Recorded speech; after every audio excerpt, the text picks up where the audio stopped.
the fallout, we have felt it all come crashing down from far above. Stars are rising, countless worlds colliding, only one will take it all. Can we bring to fall the giants? Can we make the final call? We are the ones to ignite the darkened skies, the champions of a world that we defy. A solar ray of the few who rise up high, and we all fight at the last light.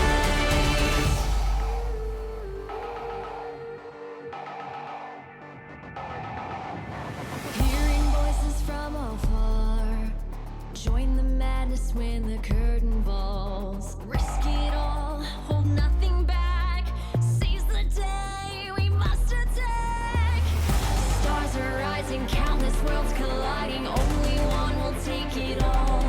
Can we bring to fall the giants? Can we make the final call? We are the ones to ignite the darkened skies, the champions of a world that we defy. A solar ray of the few who rise up high, and we all fight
All right, everybody, welcome in to the second set of the 9th day of Saito GG's Path2Pro 2024 Combine. We appreciate the handoff from Grapes and Chibi. It's Yanni, it's Alk Battery, giving you the action for the second set. Alk Battery, you mentioned it to me as we were waiting for everything to start. The first set was pretty awesome, had a lot of really high-level play, especially you mentioned you wanted to highlight Sushi for a little bit, who you said played really, really well. Yeah, I was kind of saying like, hey, this guy came in, he's been getting a few looks thanks to him being, playing in qualifiers, but going up against Scary Jerry, I think was a really tall task, especially with his success this last year. And I mean, Sushi played really admirably. I kind of feel bad that he lost the last game. Him and, oh man, who is he playing? Him and Cryo were doing so well in that last game, and unfortunately, the rest of the map just fell apart. I mean, that was a game where we got Garen R5, we had Darkwings on Anivia.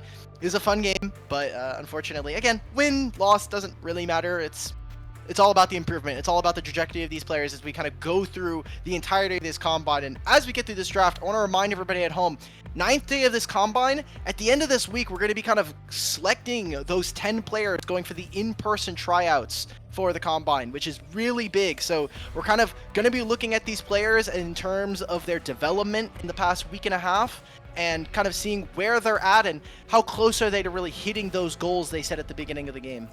Love that you mentioned the progression, because somebody like Bio, as an example, is the kind of player who came in with pretty decently high expectations after his great OQ run, and at the start of the Combine definitely looked a little bit shaky. I know that you had some keys for him for today in order to really blossom into a higher level player.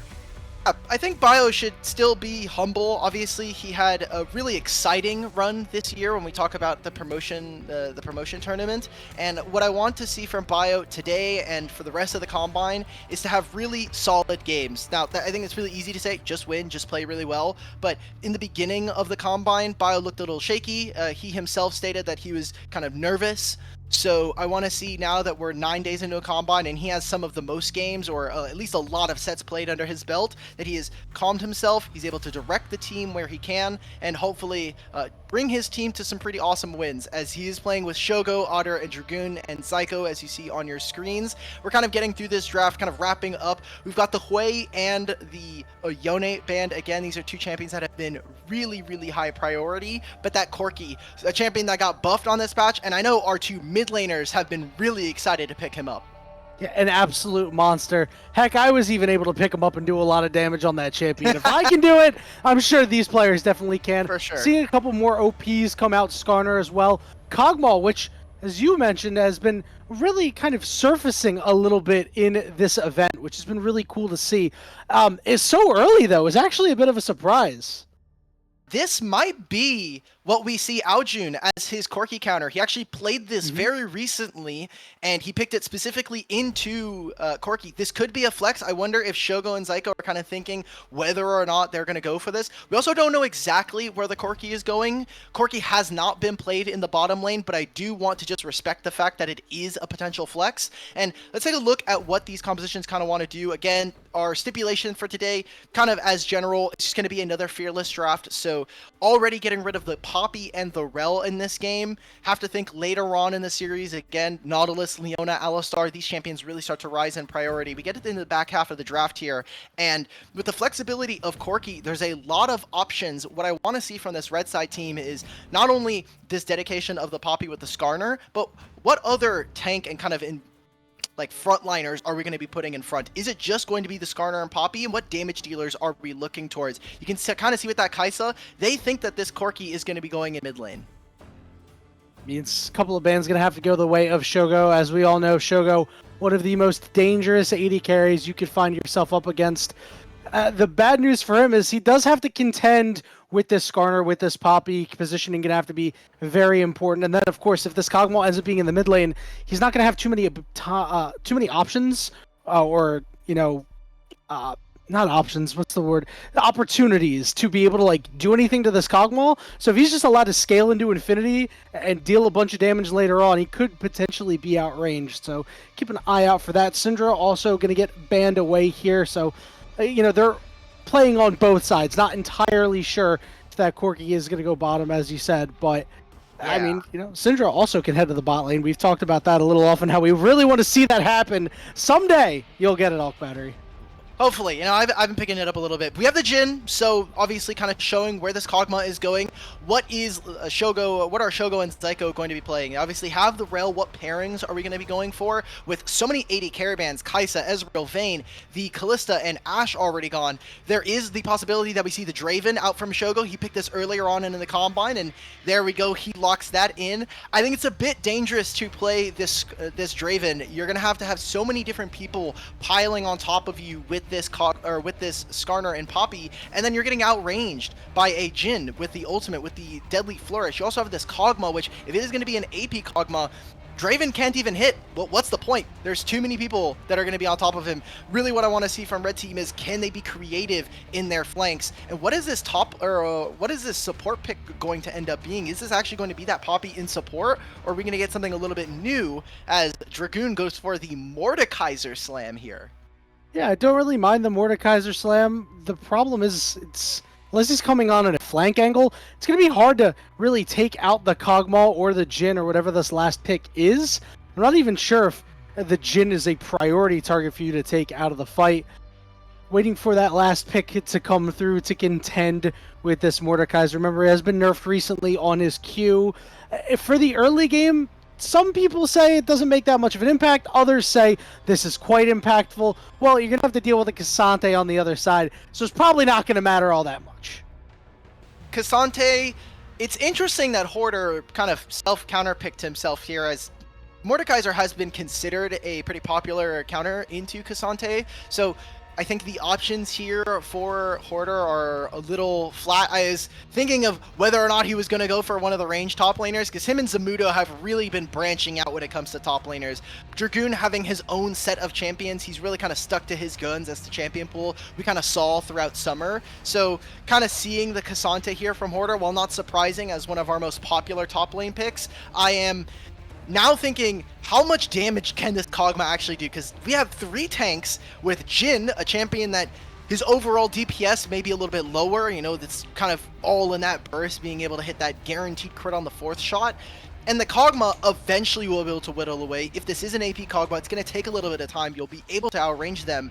I'm just worried about this red side team. They have a team that's going to eventually be very, very strong. This Poppy and Skarner are going to have to do a lot of heavy lifting in the early game. Yeah, there's a huge chasm between their early game and their late game, right? Because in the early game, people playing Poppy, they're going Hail of Blades Poppy, right? That actually does provide some damage. Jhin in the early game, your 4th shot can do a lot simply because your opponents, their health bars aren't very large. But then, after you get out of that early game, and you start seeing the Corki get to, like, the 2nd item, or Draven even get to 1.5 items, I don't know what the hell they're going to do. And Mordekaiser's going to join a fight, and they're going to scratch him. That's about it. So, I'm with you on those concerns, Alk Battery. And on the other side, out of this blue squad, I guess my only concerns are, it feels like their carries need to play exceedingly well in order to avoid getting stun-locked or picked off. I like the Mordekaiser pick in the end, as when you have so many tanks, and we're talking about wanting to build this huge phalanx so that your backline can actually deal damage, the Mordekaiser can just remove that. You just come in, you press ultimate, and you can fight them. You're going to win the 1v1 in a lot of instances. If Skarner's looking for an Impale, kidnap him, send him to the Death Realm, send him to Brazil. When we're talking about this blue side team, like you were saying, bottom side focus really, really heavy. I want to see if Bio is going to find creative gank angles, if they're going to be able to receive the Sejuani coming bottom lane, as, again, Draven can be played, I think, in 2 separate ways. Draven, you can just try to early stack bottom lane, look for dives on level 3 or on the 3rd wave, and try to slam enemy bot lane very early. Or you can try to play a bit of a different style, I think a little bit more controversial and, kind of a spicy tech, where come mid-game, come 15 minutes, if you have a lot of Draven stacks and you've been able to not die since then, you can go for a huge you can go for that huge spike in the mid-game, be up an item all of a sudden, and then you're looking at potentially even playing for Herald at 16 minutes with potentially half an item to a full item on your enemy opponent, which makes it very difficult to play as an AD carry. One thing I want to watch out for in that same vein is, how often are we going to see Shogo with fat stacks in his pockets waiting to be cashed in? Because he's laning with Zyko. And if there's one player that's always been really strong in lane, it's Scary Jerry, and Shogo is like a perfect fit for Zyko because of how similar those two can play in the lane. So especially with such an aggro bot lane of Rel and Draven, I mean, I can't imagine that this guy's walking out of lane with less than 2 kills unless we're very careful on the side of Levitate and Enthralled. So Zyko's played, according to if I have this right, he's played about 3 sets, so 3 blocks, 9 games in total. And overall, I will say, compared to what we saw at the beginning of this year, or just the entirety of Dragonsteel, Zyko is maybe, I think, playing a little bit below from what we saw from him earlier. So I kind of want to see if this is going to be him saying, look, I had a little bit of a break, I'm going to be coming back. You know, I'm kind of exploring options right now going into the 2025 year. Let's see if Zyko actually is able to kind of play up to that level of performance, because again, like you were saying, when he is on, we got to see this 2v Zyko and Scary Jerry really dominate in the NACL. But again, off season, winning, losing doesn't obviously matter a ton. It does obviously help with being able to kind of scout for certain players and how they're able to perform. But yeah, I do want to see Zyko kind of step it up a little bit, as he is a player that we should expect a certain level of play from. And so far, look, if there's I think the only fun way that we can get rid of Shogo is if we take not only one AD carry, we put 2 AD carries in bottom lane. We got Levitate and Enthralled. Enthralled playing support for this Combine, I think, is a lot of fun. Yeah, it really has been, and he's played pretty okay. He's flexed out things a little bit. He played a Lulu the other day, and it's nice to see him kind of branch out a little bit, especially because, you know, when players role swap, sometimes they're a little reserved at the start, and considering it's for this Combine, and this Combine, you know, despite it being the 9th day, hasn't been going on that long for some individual players, depending on the games played. So it's nice to see him be able to do that. Other players really want to highlight before we hop in soon. Otter and Aljun in the mid lane here. This is 2 nice young mid lane talents that are getting a really cool opportunity to show their stuff. We saw a couple days ago, Aljun really showed up and looked really good. And Otter, I know, has been attracting some team interest throughout the year. Although having not too many games so far in the Combine has been someone that, you know, I'm going to just be honest, I have not seen a ton of his individual play. I've not been able to catch as many VODs, I think, of him on other teams. But so far from what I've seen in the Combine and the little bit of games that I have caught from the rest of this year, has been someone that I think can perform. He has been tending towards more of the marksman, which, again, when we take a look at his champion pool so far in Combine, he's played Smolder, Corki, he's played a little bit of Yone. So he is moving towards more of these ranged carries. Again, the Corki and the Smolder, I think, really important when we talk about AD mids. So I want to see how he's able to perform against Aljun, who I think, similar to a player like Nightstar, has been a player that's looked really good on particularly low-seeded teams when we talk about the qualifiers in general. When Aljun is on a lower-seeded team, he looks really good. He's able to be kind of a standout player, but is probably more of a middle-of-the-pack mid laner, and exciting to see what he has, as he's been having really big pop-off games here in the Combine. And of course, the time-honored tradition we talked about, Dragoon and Hoarder. It's just 2 really good top laners going at it. And, you know, it's really interesting that this year they've kind of found themselves in the same spot, you know, near the top of tier 3, as opposed to, you know, in tier 2 most of the time, which I have to say was a pretty big shock this year. And I wonder if it's just because I personally think it's the top lane talent that has been so good in like tier 2 and tier 3.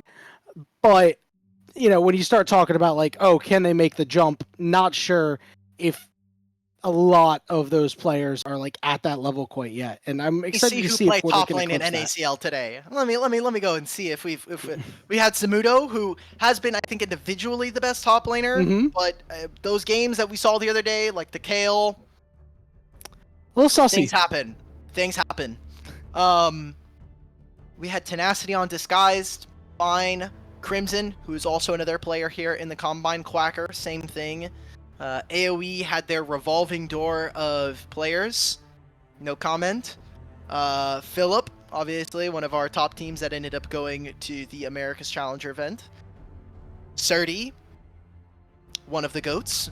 Doesn't need to be any further explained. Yeah, and I mean, Denethor even kind of playing alongside Decoy. You know, I could see... Look, Dragoon, all I'm going to say is, regardless of what you think of the NACL talent, Dragoon has been needed in NACL for a long time. Yeah. Obviously, there's that famous clip where he's like, I'm so excited to play in NACL, and then he gets owned, you know, off-season gapped. But him and Hoarder was someone that we kind of saw the last 2 years kind of been really, really impressive, and someone that has been on the cusp of playing in Tier 2. So, like you were saying, two players that probably should be in NACL at some point or another, and I think only should be looking to kind of further that resume building as we get further into this combine.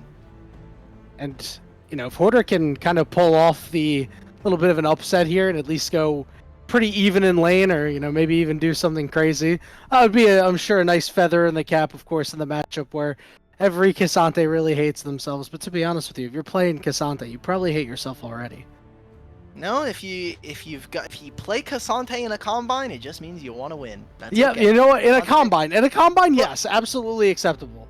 The reason why I love Cassante, and I like, obviously Cassante, very Let me maligned find the copy pasta. champion that I has, just want to read along yep, with you. Yep. There we go.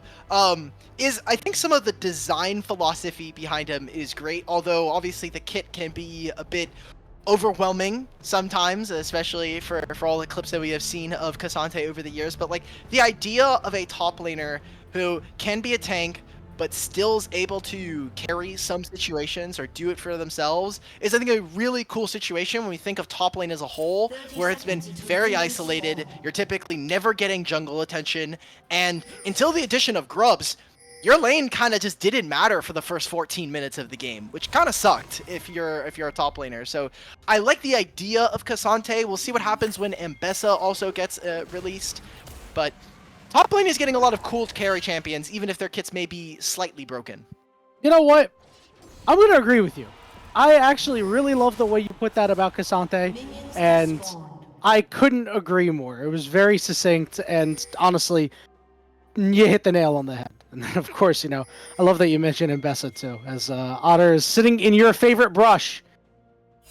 Okay, he's finally Why left. this line brush? This line brush is so dangerous for this exact reason. If Otter had stayed in there and you get just pincered, it's doomed. But we don't get to see it. We're going to see them get early vision into their jungle, but immediately going for a wolf start here. Hold on.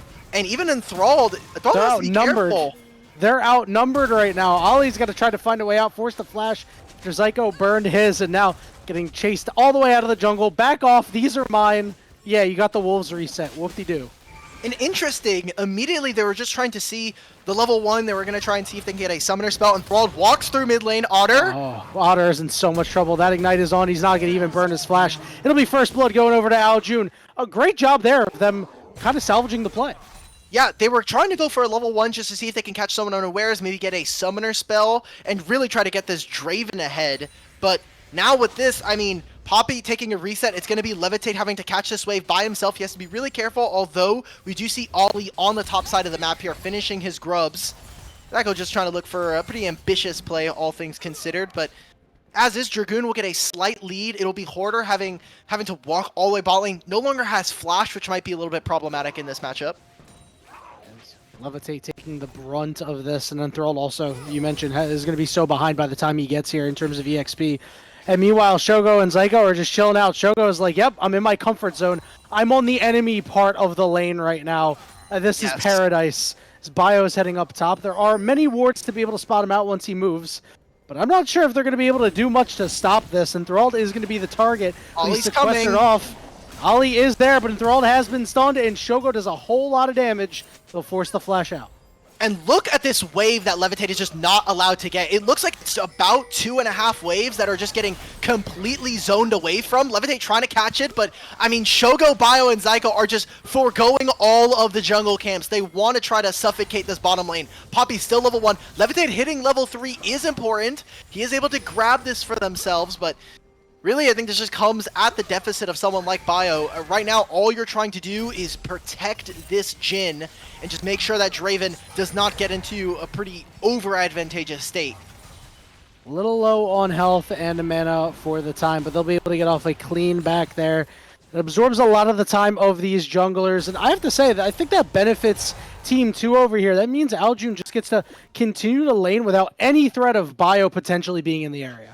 Oh, for sure. I mean, already Aljun didn't even get his recall in, so I mean, he's going to still have a bit of a more wealthy back, obviously getting the first blood gold for himself.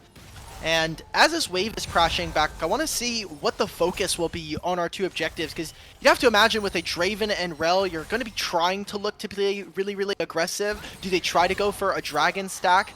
We'll see what this kind of swap looks like as the game continues. We also have to think about potential grubs here, as grubs are very, very manipulative on how your game state wants to be. If they are going to freeze this top wave, this is absolutely doomed for Levitate and Enthrall. The good news is Ollie is clearing out the bot side, so if they decide, hey, I gotta go up top, then they can, but it looks like they'll send it Levitate toward the bottom side and once again put Hoarder in a rough spot. Down quite a bit of CS here, doing what he can to survive under this turret against Dragoon, but many members of the red squad in the area. I like this though. If Hoarder just goes for his reset, maybe they're going to try and utilize Hoarder in getting the dragon. The longer that they try to keep this freeze in top lane, I mean, Hoarder can just back and he'll TP top lane and catch all of this wave if he needs to. Dragoon. Yeah, the root was on and everybody is here. That shield is not going to be enough to save you, and Hoarder will get credit for the kill. Nice job. Okay, so he'll be able to recall. Levitate's going to be able to smack on this turret. Dragoon in 5 seconds will be able to teleport back to this, so shouldn't be missing out on all that much. It's just going to be some early turret damage for this bottom lane tier 1. I think this was really well played coming out from the red team. They were able to still get Levitate his gold and the experience, which is, I think, more important here. And pretty interesting buy from Levitate, actually, going for the cull. So recognizing that if we keep going for this lane swap, if we keep trying to weak side or manipulate our numbers advantage, it does set us up in a really nice spot, as Ollie and Aljun now are going to be starting up this dragon. Shogo's just been holding this wave for himself. He's finally going to get this crash, and they'll be able to get the grubs. If you're able to get 6 grubs or even 4 grubs here as this Draven team, you can continue to try to manipulate some of these plates and really fast track your gold starting for either of your marksmen. Crash does come in, but Hoarder is at least able to catch it, so it could have been worse for the side of He didn't even Team TP. Hoarder. That's awesome. Yeah, he just walks up to it and he's just like, hey, this is all mine. And Thrall is going to be here to soak up some EXP as well. Bro just hit level 3. He was level 2 when he made both those plays. Got to give big respect to him. You mentioned it, those grubs, they do go the way of Team Dragoon. Now Zyko is up here discovering, hey, there's a Poppy up here. And coming from the side is Bio. So we could once again have a good old Mexican standoff here in the top lane. But Zyko's been pushed into the turret too many times as he goes down, and now Ollie is here. Bio is forced to flash over the wall, and in the mid lane, Otter in the 2v1. You're not winning that one. And look at this. Now they'll be able to even catch this wave. Now, what they could do here, depending on what they're kind of looking for, Aljun's going to take his reset. Levitate will take the mid wave. Still, with that with those 2 deaths going over, I think Blue side, while ambitious with what they're doing, some of their players are unfortunately making some mistakes. Zyko getting caught there and dying just right outside of turret range, tanks too many turret shots. Still goes down. Dragoon now is going to be trading plates in bottom wave as Levitate trying to get back into this game. He'll get himself a plate in mid lane, which obviously pretty fine. Team 1 is just having a hard time leveraging the strength of their champions in the early game, as Dragoon has pulled Aljun into the Death Realm, and Aljun is not at the spot in the game where he's going to have a good time. He manages to... You should be able to get this, maybe? Yeah, I think this might be a trade. It will be a trade. Okay, Aljun making it happen. I thought that was going to just be disastrous, but now it's just all good. We got 3 minutes until this Drake. That means the flash for Aljun will not be available. I think, obviously... The fact that it's a 1v1 is not great, but you're denying that golden experience from the Kog'Maw. You now have the Corki and the Rel sitting in mid lane. This is such a fun game right here. If they really wanted to, after catching this mid wave, they could just look for a teleport mid, but instead are going to try to save that, looking to try and get vision on this bottom side of the map and protect Shogo. They're going for that strategy that maybe I was kind of cooking a little bit. They weren't able to get an early kill for this Draven, so instead they'll be looking for a really big spike coming into this next dragon. With no flash on Aljun, I expect for that to be the target coming into this fight if red side are going to be looking to contest. The first objective, get Shogo a kill. Then you worry about the dragon afterward. It becomes an objective all on its own at this point in the game. I might try to make another play onto Otter here. but I'm not sure if they'll actually be able to do much of anything, just controlling the entirety of this bottom side. But again, Dragon not up for quite some time, and Shogo and Zyko continue to hang out and really force off the opposition and try to choke them out of some EXP and some gold. He's got 230 stacks right now. Coming into this Dragon, if blue side doesn't get the Dragon, but they're able to cash out, they should be looking for a reset and playing for 6 grubs here. I think the Dragon coming up might not even be the most important part, as again, if they get 6 grubs, if they're able to summon some of those Void Mites, Shogo is going to be on a train, and he is going to just rip apart these structures. I have to see how that plays out again. Most importantly, Aoju not having the flash, but on the opposite side, maybe they try to make a look onto Dragoon Zyko here. Yeah, they look onto him come here. thralled. Yeah, they use everything. The Draven ult goes wide on the first mark. The slow, and yes, it will just barely catch the edge. Shogo cashes out. There it is, right before the Dragon. Really big find for them now. Draven should be looking to catch this wave, recall within the next 30 seconds, and be huge in the next fight. 1,600 gold. He's going to catch this next wave as well, potentially even start to beat up on the turret. That could be another plate, and suddenly he's finished Essence Reaver at 11 minutes. Oh my goodness. It turned nothing, a relative, hey, I'm just kind of farming here, into a crazy first item spike just as the rest of his team gets theirs. Dragoon's got his Rylai's. We're seeing the Locket come out from Bio. It will be very powerful for this next objective. And a Bloodthirster to try to deal with some of the poke coming his way. I love this. Taking a look at some of their ACL matches, I thought he was maybe going to go for the Essence Reaver build, as Essence Reaver has been getting some love. It is going to be them starting up the grubs on the red side here.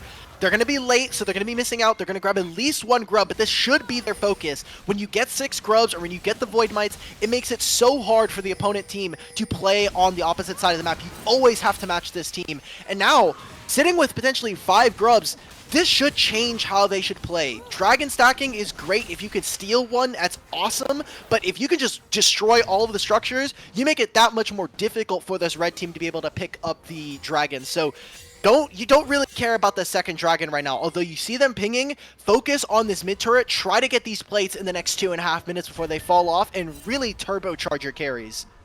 Utilize Shogo to bully your way to take down some of these plates. Let Dragoon do his thing in the side lane. The name of the game for the blue squad right now. This Dragon is up. Many members of the red side are headed down to it. Means Dragoon is all alone on an island up top with many plates to be able to take. Yanni, I just don't see why... Okay, they need to outplay in this performance as red team, because you are down item spikes. Look at what they have. They have Locket to provide shielding. You're going to have Rel with really consistent engage. Dragoon can teleport and make this a numbers advantage play. I mean, yeah, they kind of have pick of the litter. They can try to go for this Dragon. I think this is pretty dangerous. Well, Bio tried to walk in, and he's going to walk out in a body bag. Now Zyko's going to be the next target. We've slowed him up considerably. The question is, are they actually able to catch him? Shogo off to the side, looking to regroup with his top lane buddy, and looks like the chase is really only on for Ollie and Enthralled. Like, I love the idea. Again, we talked about it. There's an either or here. You can just play for the minion waves, take the mid tier 1, get as many plays as possible, or you can try to contest the Dragon and leverage the fact that you have an item advantage. But in that moment, Bio goes in by himself, he dies, he kind of utilizes his ultimate there for very little, and so it does turn still into a Dragoon grabbing the top tier 1, but I think, again, you could have just mitigated the losses and not gone for it. He had so many camps still up as well. He had 6 camps as a Sejuani. Just go ahead, full clear, go for it. And it's going to slow them down just a little bit. I don't think it's going to be that much. Otter does have to be careful. He just pushed out on top side. He doesn't know where the rest of the enemy team is right now. This has happened quite a bit to Otter in this game. They are just picking on him at any opportunity they get. And Aojun does so much damage. He's 4-1, and it looks like he's about to be 5-1. And Ollie takes that one away, says, listen, I need to get my Heartsteel. And how much turret damage are they actually going to be able to reasonably get? It's 45 seconds before the plates fall. I think with that play and the play around the Dragon that we just saw, this does slow down the map really, really bad for this blue side team. Red side obviously very thankful for the donations coming in from the enemy team. And I mean, you're probably just waiting. I think Otter obviously would have preferred to have just waited, sit in bottom lane, pick up his Trinity Force, get that ready, and then come third, fourth dragon, you're going to be sitting on a Corki with 2.5 items there. Very big spike. It's going to be 2 plates in mid lane. One of them split with Hoarder, and now 2 of them going over to Levitate. How much gold can Shogo get? I mean, that's the end, yeah, right? Like, the plates are about to fall. Still will have Void Mine, so you'll probably be able to grab this char. I love how right now Bio and Zyko are just letting him catch this all by himself, give him solo golden experience, and make sure that he's able to grab all of this for himself. He's a monster right now, and they're going to need him to be even more monstrous in order to convert this game into a win. When you're losing your turns so much in the early game against a team like the red side, it's just so detrimental. It just extends the game, and it's absolutely not what you want. So Rift Herald is getting taken out here by the side of the red squad. So while they did miss out on the grubs, they get 2 Drakes, get the Rift Herald. If they can convert that into something, it'll be pretty solid. Yeah, they just need to stop this push in mid. Dragoon did use the ultimate on Ollie, so it looks like they're going to try to find this Skarner. Yeah, well, Skarner, they found him. He's going to go down. Shogo going to get credit for that one. And Hoarder's got all 3 on one side, but Shogo's being forced out. Otter muscles his way in, but so much damage is raining down. Here comes the curtain call, looking to find a seam here. Zyko is low. Zyko manages to dodge out, though. Oh. He's dodging everything. He's put his shoes on. He's on his horse. Oh my god, and Enthralled utilized the flash there. He's trying to get out. Oh my god, Zyko, please. Zyko, please. You're like one stray static shiv that hasn't been finished away. He gets the shield. He finally takes his recall.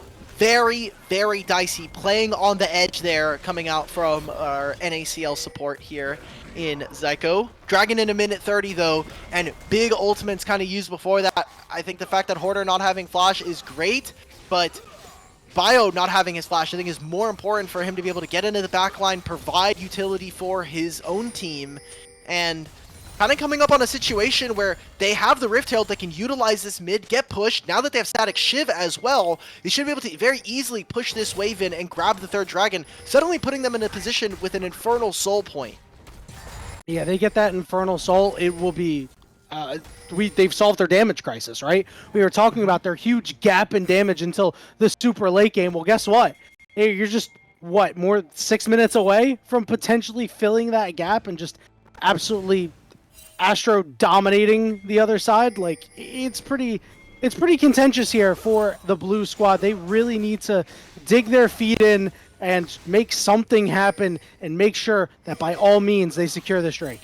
If you weren't on the show, I know exactly what words you're going. Everybody in chat knows. Just want to make sure that you're culpable and responsible. Oh, yeah. You understand what was going. Okay. As long as we're both, I understood keeping an eye on each other. All right, cool. I thought they were going to try and protect their mid lane, maybe try to overforce on this upcoming wave. Looks like instead, without the minion wave coming in, red side is going to take control of the bottom side jungle. Very, very difficult. The bottom lane and mid lane not being in sync for their waves is a little problematic, as Otter pushing in one more wave, he's going to collapse and join the rest of his team.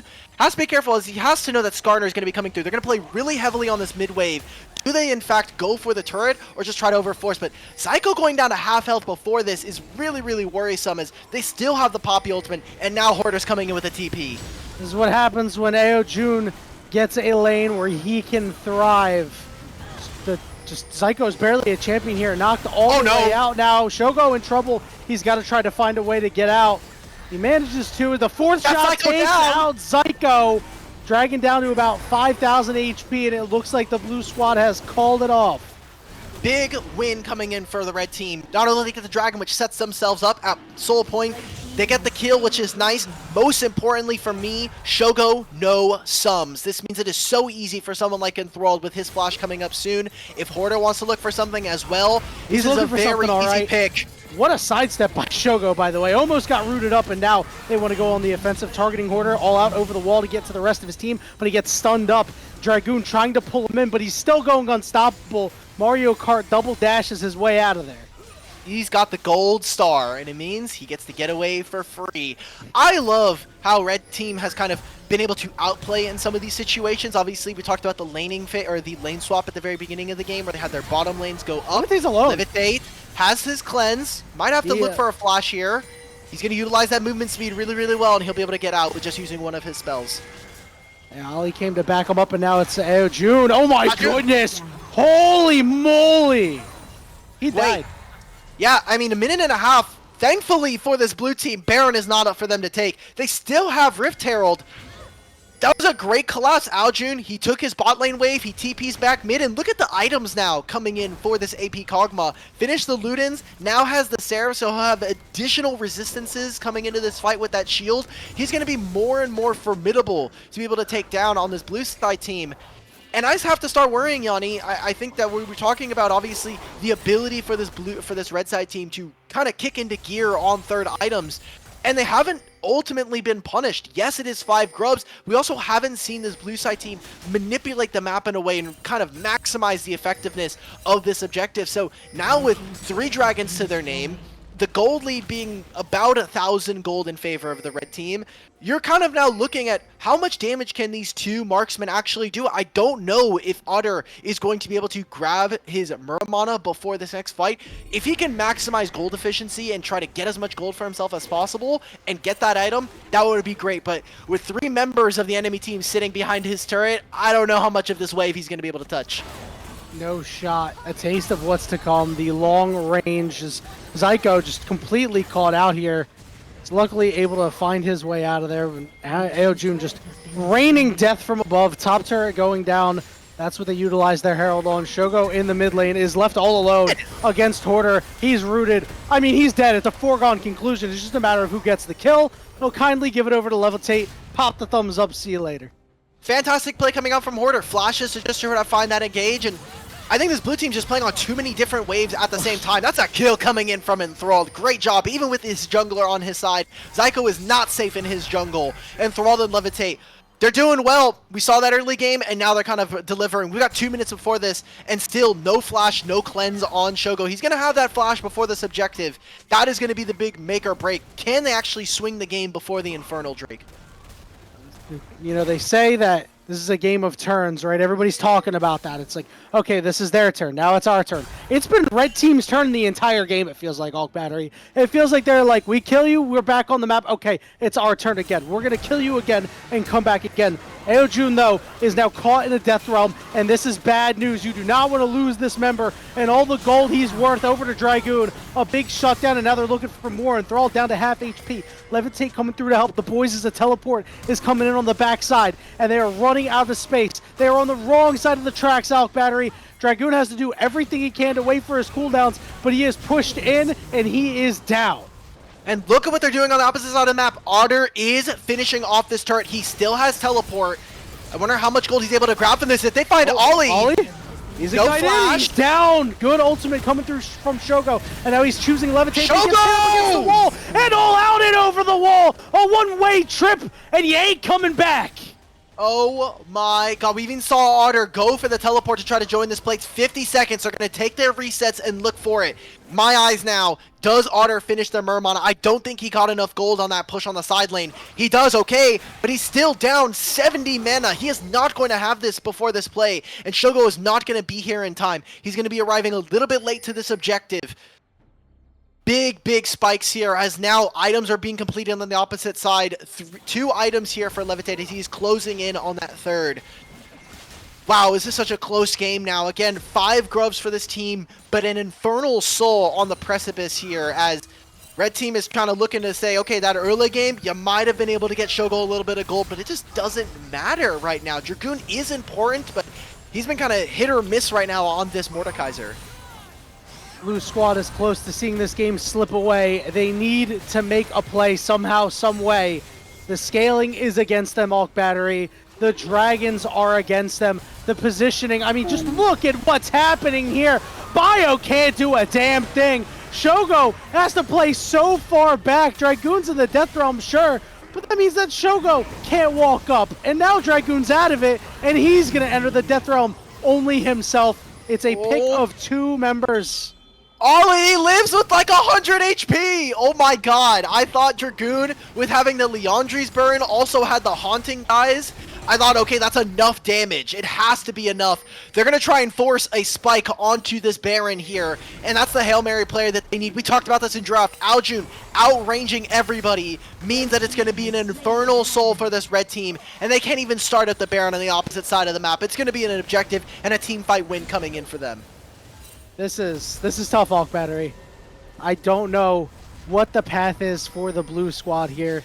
They need to find some creative flank and catch Aljun napping, right? They do have the tools. They've got the Sejuani ultimate that can land flush, but they just need to find a way to clear vision and hope that Red Squad is just none the wiser. Yeah, and we kind of see it more and more throughout these fights, but Aljun on this Kog'Maw, what a great juke and draft, and I'm so grateful that I actually went back and looked at the champions, because this juke right here could have been make or break, and we called it out early on. We said this Kog'Maw mid was going to be really, really great for being able to outrange the carries, specifically Shogo. Now with the Rylai's, it becomes harder and harder to actually dodge out on these spells. They'll have complete control, they have double marksman if they need it to. Great job coming in from Aljun, manipulating some of that pool that we were talking about coming in. The mid laner, Palajun, may be a genius, because he is literally operating on a higher level right now, and he's just doing so much. He's on 3 items, and now the Baron has been started up by the Red Squad. Blue Squad, what do you have in you? Do you have anything? Psycho is the only one nearby. Finally, Shogo and Bio are looking to make a move here. They're just lying in wait down to 6,000 HP. The teleport is coming in. Otter walks in, and he's got to walk out from taking too much damage. Baron resetting. But I think Red Team is okay with this. Dragoon is trying to keep it tethered, but it's got too much HP, and they just need to avoid Aljun. Now, Aljun does not have blue buff. That is key. Guys, it doesn't even matter. What we could have done here is Dragoon teleport mid, utilize the 6 grubs, and try to hit on this dragon or hit on this mid tier 1. Still, that not falling has kind of meant the map is a little bit wonky. Uh-oh, Dragoon getting caught potentially. He used ult. Ace so low, and Levitate is stationary. Aljun has finally been engaged on, but can they get close? Shogo is going in, but his support falls and he can't claim the kill. On the other side, Ali is taking 3 members. He finally falls and Thrall gets pulled in, and all of a sudden, the blue team has life.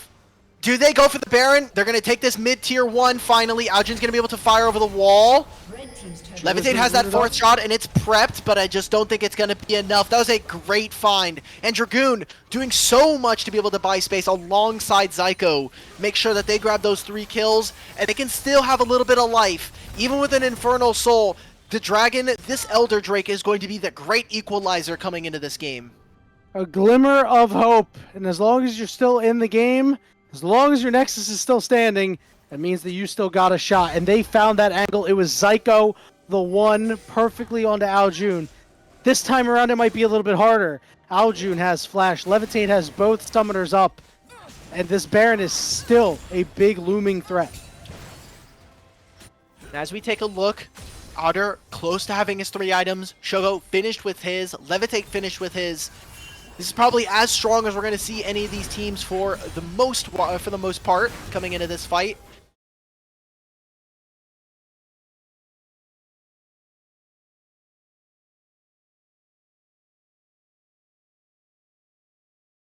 And without Hoarder threatening the backline, I think that's so important. Okay, we're getting teleports. Baron's dead. Yeah, Dragoon's about to be dead too. He falls, but the Baron goes over to the blue team.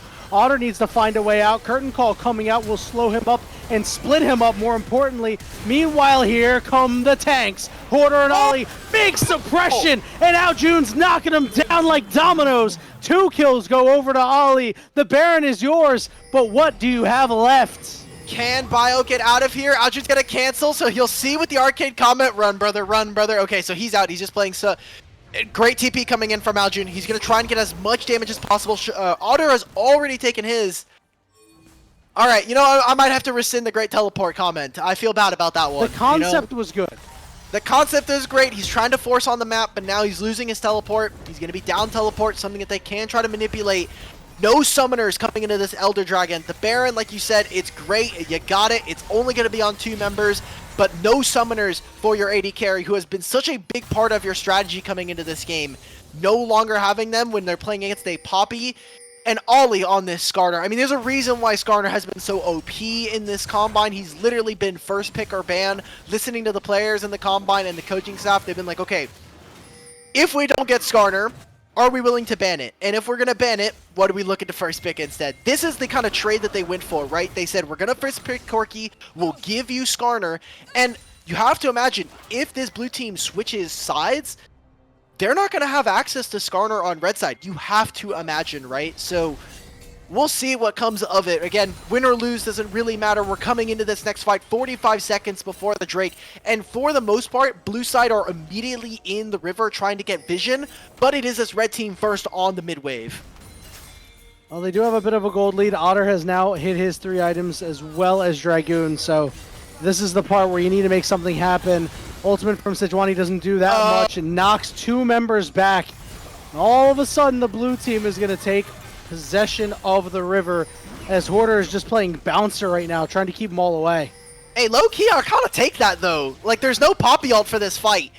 That is a huge game changer, potentially. Without a Poppy ult, there's no way to knock Bio out of the fight unless you're going to try to suppress. Zyko, no! Aljun is just going untouched as well as Levitate, and they're all grouped up. My goodness, this is just an absolute slaughter off battery. Otter is forced to flash away. Dragoon's about to come out of the Death Realm and get eviscerated in just a moment. This is going to be a clean ace. And that might just be the game. They don't have a mid-wave, however, and there's no Baron to play with, so it's going to just be this mid-tier 2. I don't know how much more they can actually go for. That mid-wave is a long ways away. They're just unfortunate here. They're just going to go for it off battery. They do not care. They do a lot of damage to the structures as well. It looks like they'll settle for an inhibitor and move their way over to the Elder Dragon. Zyko is the lone man up. That inhibitor is actually still standing too.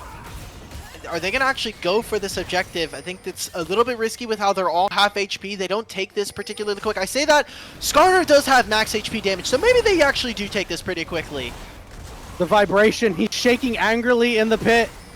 Shogo, will he drop his ultimate down in a prayer, a desperate prayer? He will, but it is far too late. Elder Drake going over to the red side. This Elder Drake with the duration of this buff is just going to coast them into grabbing the Baron here. For the next 2 minutes, it's going to be a balance for this blue team. They need to prevent any fighting. You never want to fight when enemy team has the Infernal Drake, or the Elder Drake. And when the enemy team has it, when you're the team that has the Elder, you're saying, guys, fight them. Just walk at them. They cannot fight us. This is such a free fight. Every single fight is a good one for them. They're going to barrel through mid. They're going to use their super minions. And like we were saying, might be the last bastion as blue team. Everything has been going wrong. Unfortunately, Zyko has been getting caught before these fights start. Aljun stopping Zyko. Zyko's just dead. Zyko has been caught before the fight starts. Aljun going after him. Oh my goodness, the chunking is crazy. But it's a 4v4 in the base, and Aljun is a strong member. Order taking quite a bit of damage. Zyko is forced to flash away. Will manage to survive somehow. That means that they don't actually lose on that last wave, but guess what? Aljun at any point can recall and teleport. He's going to walk his little B-Cogma all the way down into the mid lane, and they're going to go and try to end on this one. No flash on Zyko. Dragoon's dead. Yeah, Dragoon is in the Death Realm, and he does die. Blasted away by the Dragon's Breath are multiple members. Shogo even gets caught there by Aljun as he continues to just sting him real hard. One auto attack, blam, and double kill coming through for Aljun. Bio, the last man standing as Hoarder tries to hold him off. He's still alive somehow, some way. Hoarder lives, and another execute coming through. He'll get the last kill. 7-1 in 12, and the red squad will take the first game of the set. Wow, Aljun with such a creative champion pool, with a creative pick, with kind of where this game was focused, with how much focus the enemy, just everybody was around Draven. We said, you kind of mentioned it around 15 minutes. Aljun just free scaling. There's nobody coming mid. There's no ganks. Everybody's so focused around getting Shogo gold and trying to get him plates, trying to get him these grubs, trying to get him these kills, that Aljun just gets to outrange everybody and have a really banger game. And despite what happened in the first 5 minutes, Levitate and Enthralled really held their own in this one. Yeah, Aljun was just standing in the corner like they don't know I'm playing AP Cogmo mid lane, at the party. And he's just hanging out, having a good time on his lonesome. And what's really crazy is throughout this entire early game, this cacophony of chaos, Levitate didn't die somehow, which was really crazy. It's a testament to how well he played the early game. And really do want to give the flowers to the bottom lane, who later on sort of became an afterthought. But I mean, Enthralled did everything he could with what he was dealt, having very low levels, moving around the map, good rotations with Ali as well to prevent the trio of Bio, Shogo, and Zyko from really running away with the early game. Yeah, exciting stuff. And obviously we have 2 more games after this we kind of watch. There's always time for redemption, and for someone like Shogo, obviously he wants to really kind of hammer home. I think when you pick stuff like this Draven, it does mean that you won't have the Rel coming in, which was the big question. We'll see how this draft kind of lays out coming into game 2. And we're going to take a short break while the teams go and review, and we will probably review with them. And when we return, we'll give you the game 2 draft between these 2 squads and all 10 of these amazing players. We'll see you there.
risk the follow. We have felt it all come crashing down from far above.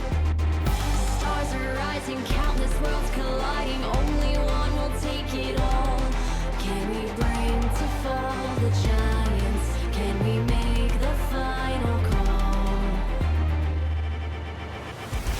We are the Welcome back, everybody, to the 9th day of the Saito GG Path to Pro 2024 Combine.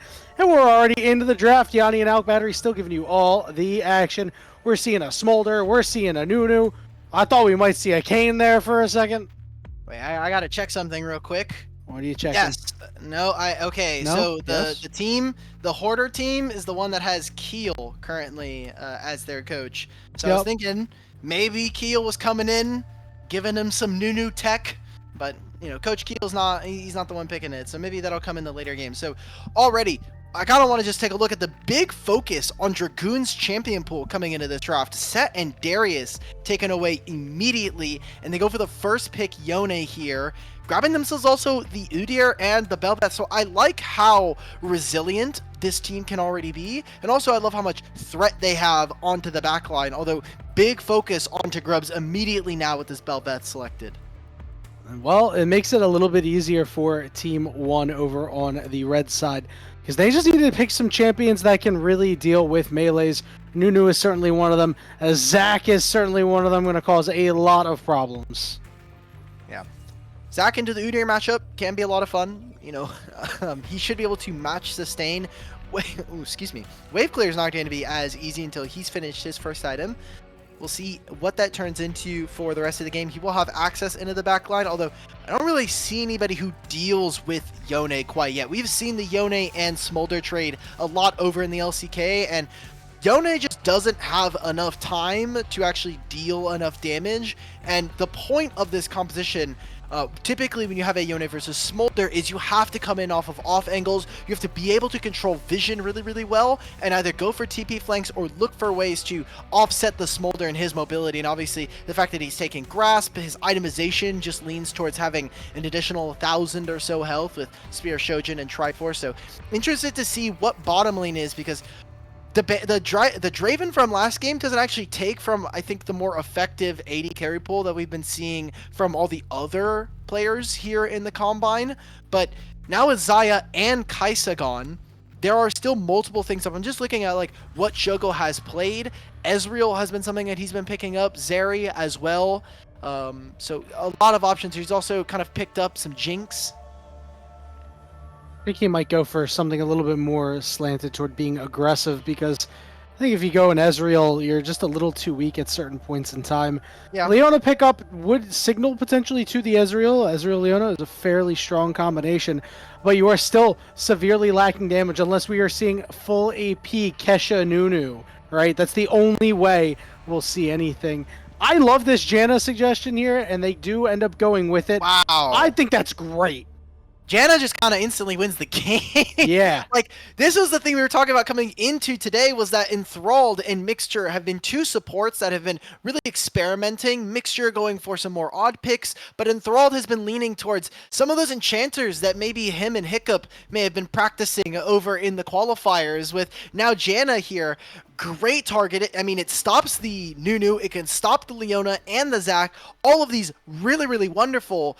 Now I'm looking at this team from the red side. Obviously, there's a lot of inherent scaling thanks to Vayne and the Nunu, or thanks to the Smolder and the Vayne. But when you look at this team, how do they ever actually do damage? Like, their team fights have to go on for an extended period of time with Jinx, which perfectly, she loves that. And she's going to be able to outrange someone like the Vayne and the Smolder for the most part. So kind of a tough one to ask for. This is obviously a big focus for this blue side. Can the solo laners really get a team fight going so that Jinx can hit her resets, and then her and Bel'Veth can run over team fights? This Bel'Veth does get ahead, it will be problematic. I mean, it looks like the entirety of Team 2 just wants to run forward, right? And that buys so much room for Jinx, because as long as things are going well, listen, Udyr and Bel'Veth and Yone are the ones leading the charge, buying you so much space to do incredible things. On the other side for Team 1, they could do the same. if it's really whoever sets their feet first and gets the onus on a fight, or has the element of surprise, or really has like the first turn in a fight, like this is our fight to take, let's go, because of really the objective of what both of these teams want to do.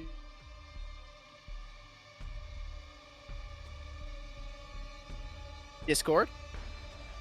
Oh, hello? I don't know if it was just Discord. I saw Yanni's mouth move Had to have been on Discord. the cameras. But Had to have been Discord. Discord gap. Okay, anyway. Discord has realized that play-by-plays have nothing of value. That's okay. It's because you went to the bathroom while draft was starting. Honestly. Yeah, that's just or actually it's just our production. We're gonna blame them for the time being. Honestly. While Anyway. we're here, kind of wanted to talk a little bit about what the rest of this team does on the side of blue side. Obviously, the Smolder will eventually be able to kind of stack and deal damage and have that execute that everybody kind of knows. And Nunu, what I want to see is how creative can Bio be, because we saw in that last game, while he did have a pretty decent, certain parts of the game, I think there were obviously issues with the game going on where we didn't get to kind of see his Sejuani. We talk about the dragon start. We talk about even the top side dives that they were going for early on, level 3 when we talk about Shogo. So I kind of want to see what he can do. This is obviously a more unique champion. I don't think it's been a champion that we have seen from him. We've seen it once before. He picked it into an Ivern earlier on. So yeah, I'm just worried because I feel like they have a lot of frontline. This is very similar to last game where we saw from the enemy team, they're obviously waiting for the Kog'Maw to come online. Now you're waiting with a shorter ranged AD carry in the Vayne. It is the R5, just there is so much threat coming at you that you can overload and kind of get around the bottom lane. The Vayne's going to be doing much more sustained, obviously chunking you a little bit if you get... All right, it is Discord. Johnny, you're getting gapped. You're getting gapped. What is going on? I don't know if the stream can hear you, but definitely in Discord, what is going on? Not coming across. I haven't changed anything. You're patching in and out. You're patching in and out. I literally haven't changed anything. Hold on, wait a minute. I'm sorry, brother. Well, hopefully, with what you were talking about, lost for some reason. It maybe it might just be the location of the server. I don't know. Honestly, bro, I'm getting gapped by being in New Jersey. I'm gonna try to fix this. Hold on. All right. Well, while that is happening, big objectives that we kind of want to set up from draft here. One, blue side here. Big eyes moving into these grubs and in this herald. You obviously want to try to get this for Bel'Veth. If Bel'Veth can hit level 6 before this, that's great. And if you start a fight around grubs, Jinx is awesome. She gets the champion reset off of killing grubs, so that could turn into a massive fight all of a sudden if the enemy team is not paying attention. I just have problems with this Vayne. I think obviously Vayne into something like the Yone and the Udyr is great, but she can only condemn one of them. And Yone has an overwhelming amount of mobility, and Udyr is just a Udyr champion, and we got to see Hoarder kind of neutralize Dragoon, even though Dragoon had a pretty sizable lead individually speaking. Alright, Yanni, we're back. Are we? Am I? Just keep talking. Alright. If you hear me yell at you, then you know you... Then I just need to cry. Like, what am I supposed to do at that point? True. I just cry. Alright. So what did you talk about while I was gone? I was just saying, Herald playing around grubs. Obviously, you have Bel'Veth. There's a unique interaction or something that maybe they're not immediately thinking of with this Jinx, where if Jinx is hitting the grubs and they kill one of them, it counts as a champion reset, which obviously triggers her passive. That could be a big game changer. We talk about fights. And the overwhelming amount of mobility coming in from these first three on the blue side, as Vayne can only condemn one of them. It's going to be a tough time for Vayne if anybody else manages to get to her. The good news is there are a couple big champions in the way to try and slow down the onslaught of Team 2. Mostly because I've been having some issues. We're going to kick it to a short spec delay, and when we return, we'll actually be on the Rift here for Game 2 of this 3-game set.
right, everybody, welcome back to the Sido GG Path to Pro 2024 Combine.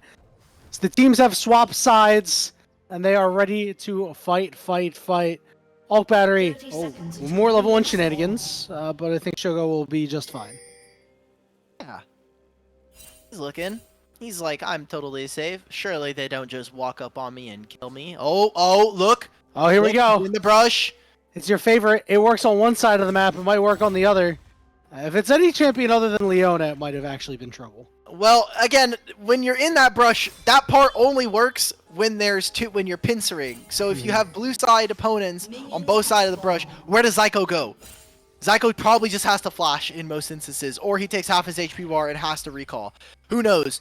Good invade. I was wondering how creative our two junglers were going to be, just because Udyr is a champion that can be really annoying to deal with as an enemy jungler. He can just walk up on you, he can solo you, and for the two of them, Bio can kind of get around the map. They're going to try to level 2 here. I think. Love this. Uh-oh. This is great. They're going to target Enthralled first. They heal the flash. All expended and now Levitate in the 2v1 for right now. Who gets stunned? Burn the cleanse Sugar's barrier. Trying to put in so much work here. But it's First Blood going over to Levitate anyway. Oh no! It went from bad to worse! It turns out Janet does a hell of a lot of damage early. Again, Airy, very premier, but no barrier, no ignite. They got all 4 sums in the bottom lane, so what can we actually get from these two? Already winning the 2v2 in the early game as well. It will mean that both of the AD carries will not be seeing the early levels or trying to race for level 2. However, supports getting level 2 is really important. And Porter? Oh, hold on. Porter? Dragoon was forced to flash away as Porter is putting in work right now, trying to pop that cell division, and it looks like he will. Dragoon's in such an awful spot right now. So not only is he going to lose his cell division, but his he knows that his jungler's on the bottom side of the map and that they've cut this. They're playing vertical map right now with Nunu having to catch all of his bot lane waves. This is about going as well as it possibly could here. Janet hits the level 2, Levitate's still level 1 and has no sums. Here's Shogo flash tumble. Come on, get there, and he does. Will be able to take out Levitate. The question is, can Enthrall trade back? Meanwhile, on the top lane, a well-executed dive means that Hoarder lives and Ollie gets the kill. It's an absolute fiesta going on, Alk Battery. And they still got the kill onto Shogo, so he comes out 1-2 in 3 minutes. There have been 5 kills in total. Really fun stuff already. We're getting wacky and wild. We said at the beginning of the show that if there's any way to bring down Shogo, that it was going to have to be 2 AD carry players on the same team. And Levitate and Enthralled are doing just that. They're doing great in a matchup that they've set up for themselves. Great job with the Janna early on. Levitate's a little bit afraid because he's like, I don't know where the Leona could be. Maybe Nunu could be here. Again, they know that this is happening, but Bio, because he came bottom lane, he has no camps now. So Ollie is going to do all of his bot side camps. He can cover for his bottom lane here. And then he's going to go, he can go top. Look at this, Bio doesn't know what to do. He's like, okay, well, I guess I'm just coming back bot again. He can just cancel this. Ollie could do all of his camps. Maybe they even just kill Bio. He has no flash. He is swoobling at him, just dashing from side to side. And yeah, this is disastrous. He just cannot do a thing, as you said. That means Ollie has the rule of the rift. Do it. Cancels back. Oh, he interrupted it. Oh, okay. Man. So Bio's out of this game. Like, if from a jungler perspective, you're so screwed. Because now he's going to be like, okay, my Raptors are respawned, but, I mean, Bel'Veth is going to be able to take so many camps. And Dragoon trying to find this, but Ghost activated and... Yeah, he's not going to get out of this. It's Hoarder just getting the job done. Right now, it's just an absolute massacre in this early game. Team 2 is just crushing it right now. Yeah, this blue side team is doing really well. I want to just commend them. Not only just kind of playing the 2v2 correct in the bottom lane, but now Ollie being able to just take them out and kind of cut them from the game from being able to play. Dragoon down 0-2. He has both of his summoners gone. He's going to have to come back to this lane. Bio has only farmed 4 camps. He has done bottom side Scuttle. He has done Wolves, Blue, Gromp. It is 5 minutes into the game. Oof. Honestly, not much more you can say other than just oof. Shogo gonna get it back off while Zyko hangs out. Dragon up, but looks like nobody's too interested in the early stacking. Speaking of early stacking, we can get a small stack check on Otter. Just want to see, he's at 28 right now, a robust 28. He's getting there. Chilling. He's gonna also have the call, so I do say, with how this game is going early, I think mid lane again is going to be a situation where we're probably not going to be checking in too much on these mid laners until, probably in about another 5 to 10 minutes. Yone might get more and more active with having that level 6. Perhaps they go for a dive on the bottom lane, but aside from that, I'm just looking at not only the bottom lanes, but our junglers right now, because Nunu, known for his ability to kind of power farm, maybe they try to go for something. This wave is pushing away from Levitate and Enthralled, and Bio has the loop around here. And there's no wards either. This is a great opportunity to go in. Levitate is ignited off to the side. And Thrall didn't block it for him. And that means Shogo gets the kill. Great job. He's going to be able to catch this wave. I talk about mid lane and Otter now. Yeah, Otter is just in so much trouble. He is dead. That goes over to AO June. And again, it's business as usual elsewhere. They go ahead and grab the dragon at the same time. Mom said, hey, I left pizza. I left 20 bucks on the counter. You're on your own for the weekend. Pizza and 20 bucks? I know. Typically, you can only get one or the other. In this economy, you can only probably get like half a soda with that much. So you got to do it. You got to make them do. Gotta make do as you can, as you do. So Owly is going to be getting 3 grubs for himself. He's got to be feeling pretty nice. And with how topside is going, I know we've been kind of, tapping in and out of this top lane matchup. If this Udyr continues to be as worrisome and as troublesome, great cancel coming in from Zyko. The traps as well are going to stop Oh my goodness. Bio, please, you have camps. Just go do your camps. Yeah, now that he's shown bottom lane, invade. Take his red buff, Ollie. Yep, just it's coming up. Put in some jungle domination. No, well, Ollie might want to go for mid lane here. Does have the parkoural active after taking out the grubs, but not able to do much to Otter, but this red buff should be his. Bio has probably farmed the He's only gotten access to 2 topside camps, and it was his respawned Raptors and Krugs. But aside from that, this is such a good start for the blue team. Obviously, we talked about their bottom lane. I think all of these lanes are really succeeding. And some of these are just mechanical outplays. A lot of these are, kind of now the consequences of this early game. The first 3 to 4 minutes making it very tough for every single one of these lanes to play. And while they do have that inherent scaling, you obviously want to try to mitigate loss wherever you can. They're having a hard time doing that as they are bleeding gold. It's almost 2,000 at this point. Ultimate goes down, doesn't quite land. Levitate forced to cleanse. All right, catches this wave, but getting rid of the cleanse is nice. It's just going to be that flash that is going to be potentially more and more valuable as this game goes on. Zyko can continue to trade with his ultimate. Every time he has that, he's just looking for summoner spell every minute and a half, basically. Well, we're seeing Dragoon at least get some time on the wave in the top lane. He's just really hurting for CS. I mean, Hoarder has done such a great job and really hasn't made an impact elsewhere yet. Just wait until that happens and he's just able to run roughshod over the other side of the map. Good deep warding down by Aljun to make sure they have a great idea of where Bio and company are. And this Nunu is just going to have a harder and a harder time trying to make do with anything. It's a 2-level difference, Alt Battery. Wow. I mean, yeah, there's not much to say. He got 3 grubs. He's taken so many cams. He's up essentially what looks to be 5 to 6 cams, which is pretty disgusting in jungle. And if you think about the fact that not only you are up camps, but you're also playing Belveth, a champion that loves to get gold and XP, feeling pretty good. Has a 700 gold lead, but it's going to feel more like, about 1,000 just because of how far. You also have the level lead that we were just referencing. He's also going to be finishing potentially his first item at 11 minutes, which could be very, very dangerous. We have dragon spawning in 2.5. Part of the kind of the wonky thing that's happened was because they're constantly fighting in bottom lane and taking weird resets and not really kind of being able to play on the assumed timers we have coming into the game, they haven't really been able to set up bot lane push coming in from this double range bot lane. Typically when you have Jinx and Janna, you should be able to manipulate the wave, push it in, and always have bot lane push. But because of the early lane, because we saw them have to take recalls, it's made it very difficult for this blue side to set up for Dragon. So it's going to be the first strike obviously on this side. Dragoon's got to be careful. All he has to do is keep picking up these little blobs and pray he can pick up whatever CS he can at the same time. His healing is getting cut big time. Bio had deployed on the map and didn't really have anywhere to go and is now starting to pick up some camps, but he's going to run right into Ollie here with that 2-level difference. Ollie is just going to slide around, take him down to half, force him out of his own jungle, and there's nowhere for Bio to really go. The only place is this bottom lane, because Dragoon's not really going to be much help when it comes to trying to take down Hoarder. You've got a Smolder that is just trying to stack up, but this bottom lane is really the only place you could go, and he's just not on that side of the map at this point. He takes his third respawned Raptors, and now he's taking his Krugs, and so Bio's like, now what do I do, okay? Well, my support's not moving. I'm losing top push as well. The Grubs are going to be up in a little bit, and that could be 6 Grubs. All he has a finished Kraken Slayer pre-11 minutes here as the jungler.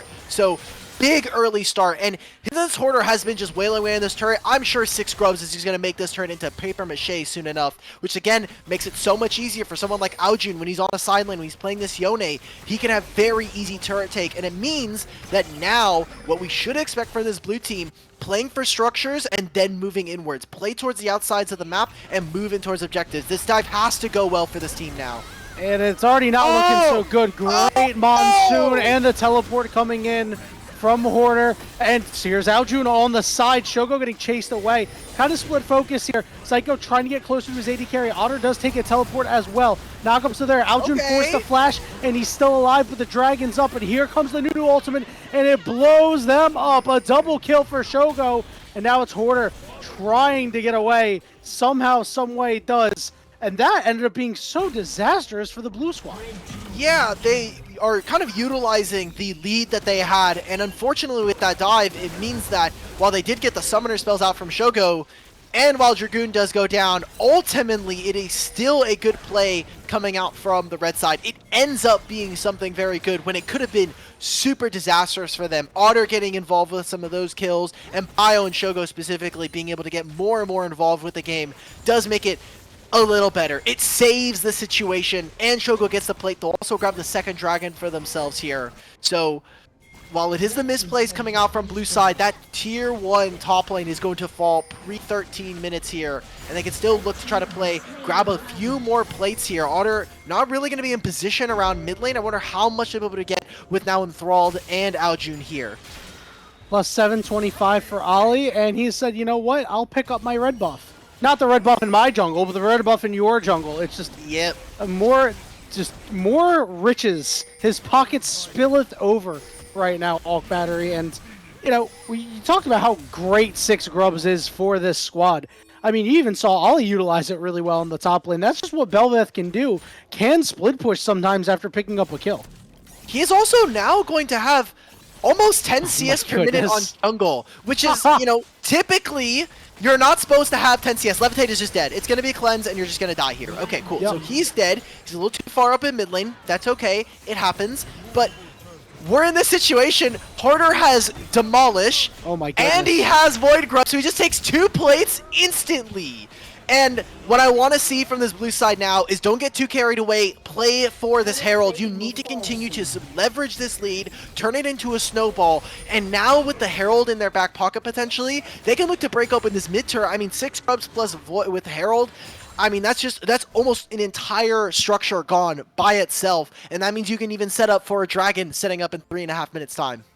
Feels like Red Squad just needs to keep seeding ground, right? You really can't challenge for this Rift Herald. We know that Nunu is fantastic when it comes to securing objectives, but you just can't find a way in. You have to rely on your double late game carries. You just have to find a way to get them there. We've seen a lot of games in this Combine turn out that way, where it's like, okay, you know, we just need to make sure we don't bleed out too badly, and teams generally do a pretty okay job at it. We're just going to need to see it again from the Red Squad. Can they make this dive happen? They're bringing over 4 members. Hoarder, he's just going to activate Tiger Stance, Turtle Stance, whatever he's got. And he's just going to walk away. And they're going to continue to take the Herald. So now they can open up mid. They can give Jinx some of this gold. He's going to be finishing 2 items here at 16 minutes, Yanni. This is literally like the jungler's dream. This Honestly. is what like this is what all like the disgusting like season 7, season 8 junglers that were all playing Graves and Kindred. This is like literally what they dream about. They're like, I wish jungle was like this, where I could just jungle kingdom the enemy opponent and just win. So this has got to feel great for Ollie. Someone who's a newcomer, someone that I haven't been able, me personally, I've not been able to see too much of this guy. And now he just gets to have like the game of his lifetime. And what I hope that he's getting from this game is how to be able to calm a game or kind of call the game from the jungler's position. When he is this far ahead, when you are the gold and the breadwinner for your team, you have to be able to hopefully lead them to victory because you are the one that is so important in this. Yeah, dude is really putting on a show, and we haven't even seen much of his combat prowess other than just beating up on Bio, but we all know that Bel'Veth spikes hard on one item, and as you mentioned, going to be close to 2 items soon, and when you're feasting on 2 jungles, I mean, that's exactly why. He's going to double up Bio in CS here, and now we're getting in the conversation of really how far ahead can Ollie get, and I'm excited for the next fight to watch this guy operate. All right, let's see that back. Everyone take a look at his inventory. How broken is Bel'Veth? Nice. We have Stride Breaker. We have Kraken Player at 16 minutes. GLHF. That's all you got to say from the jungle position, because this game is going to get real rough to play when you're facing up against a level 11 Bel'Veth, 150 CS. Most of this is jungle camps. Sure, probably take a few of the lane minions, but he just evaporates her. So he's a 3-level difference in the jungle right now. Ollie having probably a generational jungle game here at the Combine right now. Honestly, that's a perfect word for it, Alt Battery. I couldn't have thought of a better one myself. Dragoon. As Dragoon is in trouble, healing up a little bit. The knockup is on to Aojun, and it's a shutdown going over to Zyko. Well timed there by Bio. I don't know who calmed that one, but unfortunately, goes a little Orion out. Otter's just getting Udyr. Oh, he Welcome flashed. to Udyr in... Oh, man. Yeah, Udyr in 2024. The flash, it's typically flash, bear, slap, but it ended up being enemy flash, and you still bear, slap, and kill him anyway. And great job for Hoarder. He gets out of that play. Levitate should be able to stand here. I mean, yeah, he has Janna behind him. Ollie as well. No camps available. Bio's trying to do what he's might. I feel bad for Bio just because he's been cut out. And a lot of this isn't his fault, right? A lot of the lanes just unfortunately collapsed very early on and got a little bit weird. So now, 10 seconds before the Drake, they summon in the Herald. They're going to save the charge, get this in through mid. Good job of drifting this around, drifting the Bel'Veth cousin here. And they'll be able to just move into Drake and stop the dragon stacking. Looks like we're going to go for a team fight, however. I don't know if Dragoon, this might be a little too adventurous. Well, the knockup stops Bio. It is a 5v4 for right now because Aojun is not here, but they do have teleport available. So it looks like Blue Squad moving in toward this dragon. Red team has realized, hey, we just need to give this up. We'll take this opportunity to farm up whatever minion waves, whatever camps we can. So, Yanni, we're in a tough position now for Red Team. Yeah. Yes, Smolder can scale, but when the enemy team is, again, most of this gold lead is just Ollie. So if Ollie dies, maybe, but we've already seen Hoarder lose the 1v1. Ajin's just dead. All right, goodbye. Yep, in the 1v3, and it's Psycho picking up another one. Oh man, all of Aljun's deaths are going to Zyko, which is unfortunate, right? Like, it is gold onto the support. He will be able to finish his first item now, which is going to be the locket. Could be something that ends up being a little bit more important come 4 minutes, maybe in a minute and a half when we have that Baron. Obviously, we would have loved to have that on someone like Shogo, on someone like Bio, but right now Shogo hitting 2 items, and Otter's very close to his second. Is here. Hoarder is just dead. He went super deep there, gave a shutdown over to Otter. All right, there's a couple of kills being picked up by the red team. You don't know how worried I saw Leona E mid-air as the kill was going over, and I was like, no, Zyko, not again. Zyko, please, bro. Just give one of them. Like, your team probably wants some of these.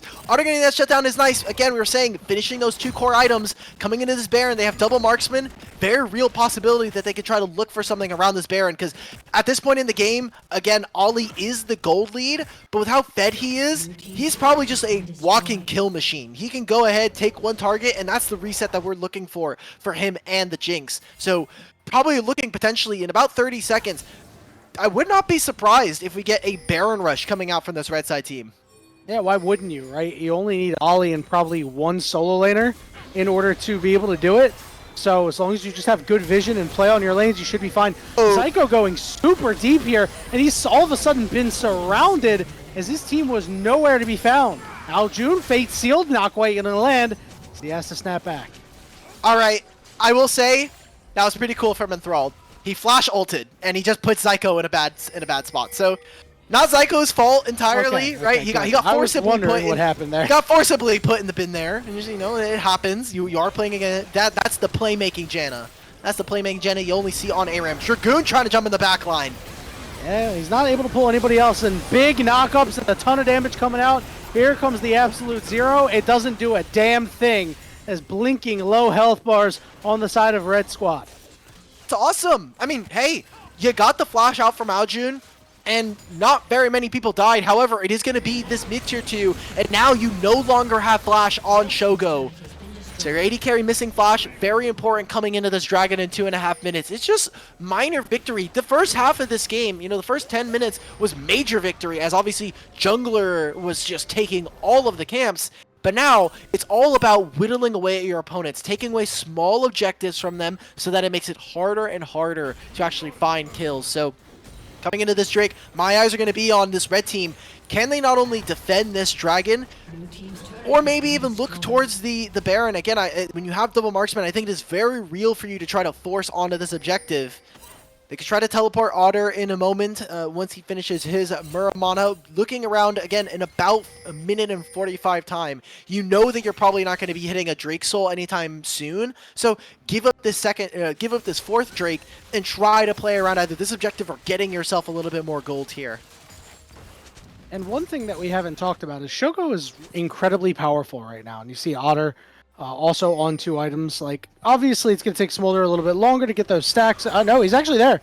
Never mind. He made it. I was thinking that maybe he was a little bit away, but it did have a really calm rest of his game after an early game that was, you know, a little slow-paced. But, yeah, so these carries are very powerful on the side of the red team right now. It is something to make note of, that they can win a fight if the conditions are right because of how tanky their other members are.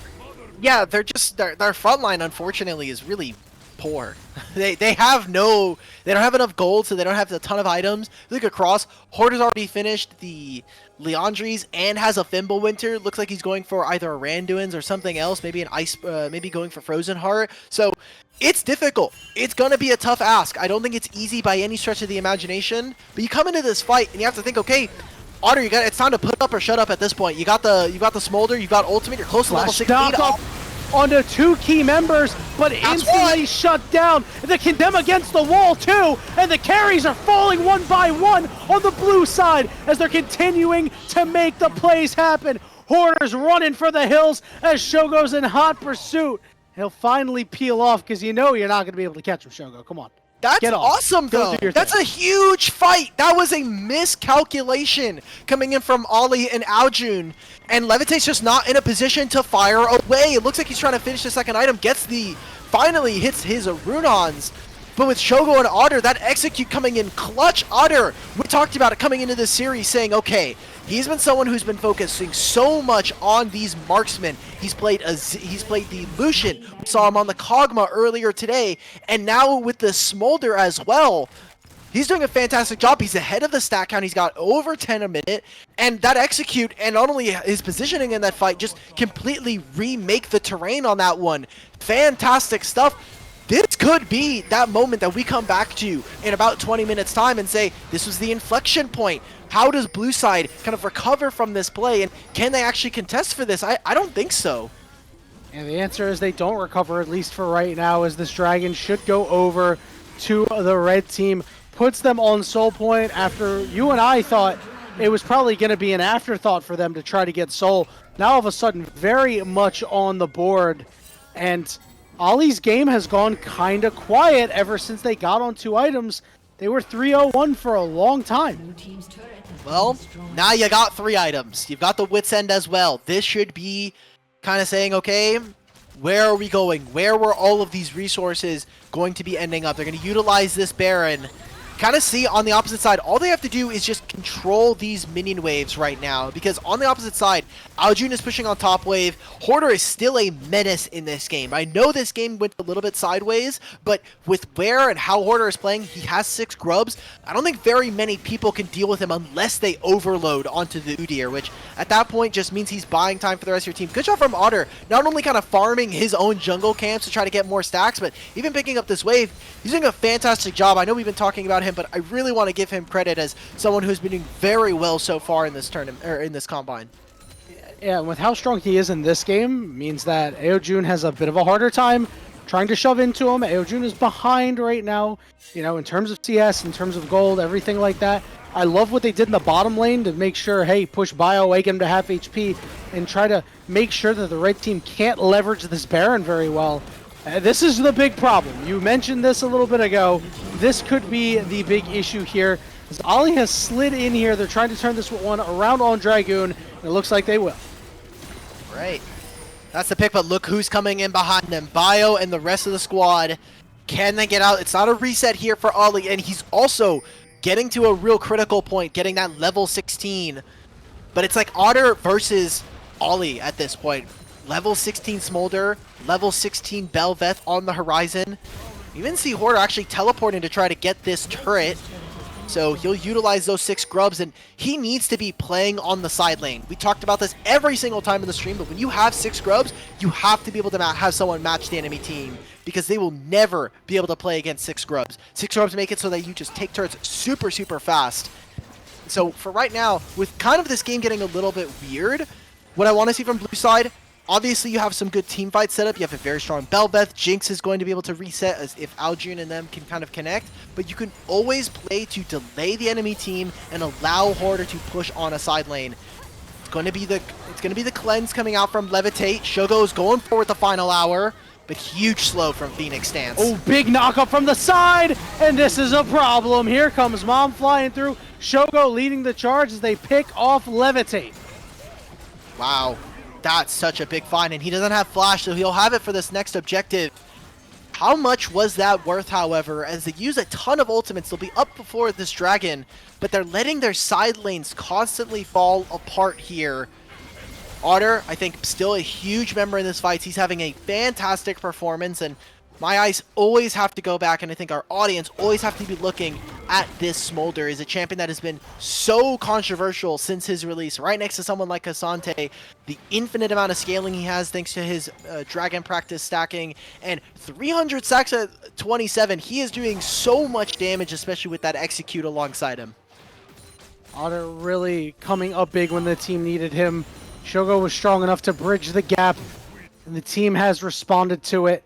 They weren't really able to utilize their Baron super well. They did manage to get 2 turrets out of it on the bottom side, so you'll take that as a win, but weren't able to crack any more of the structures, and it feels like every time they get a pick, they're not really able to push it any further unless it's Team 2 walking into them, trying to force. Nice job coming in 1 minute before this dragon. Just fight over the bottom lane waves, try to look for a push in mid, and then collapse inward. Finish up, clean up your minion waves, then move into your river, clear vision, get vision, and then do it again. Rinse and repeat. Force the opponents to either play for waves and try to counteract your play, or that they have to drop the minion waves, lose out on golden experience, and potentially even have to walk into Fog of War and clear your side of the vision. So Dragoon trying to find some wards. They'll have spotted this one in that brush alongside the wolves. Dragoon trying to find an ready to go. Dragoon's ready to go. He's going to hop in between 2 members. Not able to tag Aojun, but Aojun has to snap back. Porter pushing forward. Shogo doing his thing, but he is in trouble. He's got a flash over the wall, but he gets knocked up, and he gets condemned against the wall. Bio's down, there's a reset. Levitate, though, is resetting, doing a lot of damage. He's just got to close out on a couple more. Dragoon goes all the way back in. Levitate on the side of the corner, trying to do what he can to create some chaos. Psycho's all the way from dying, and he finally does, but Levitate gets executed, and a quadra kill for Otter to finish it up. So close as Ollie picks up one of those kills. It's a quadra kill here for Otter, and they should be looking to take, at the very least, an inhibitor turret. Maybe they're just going to try and split their focus, instead having Shogo push in the mid lane and grab themselves the Mountain Soul. Fantastic team fight coming in from them as Otter and the rest of this red squad get it together. The first 10 minutes were not pretty.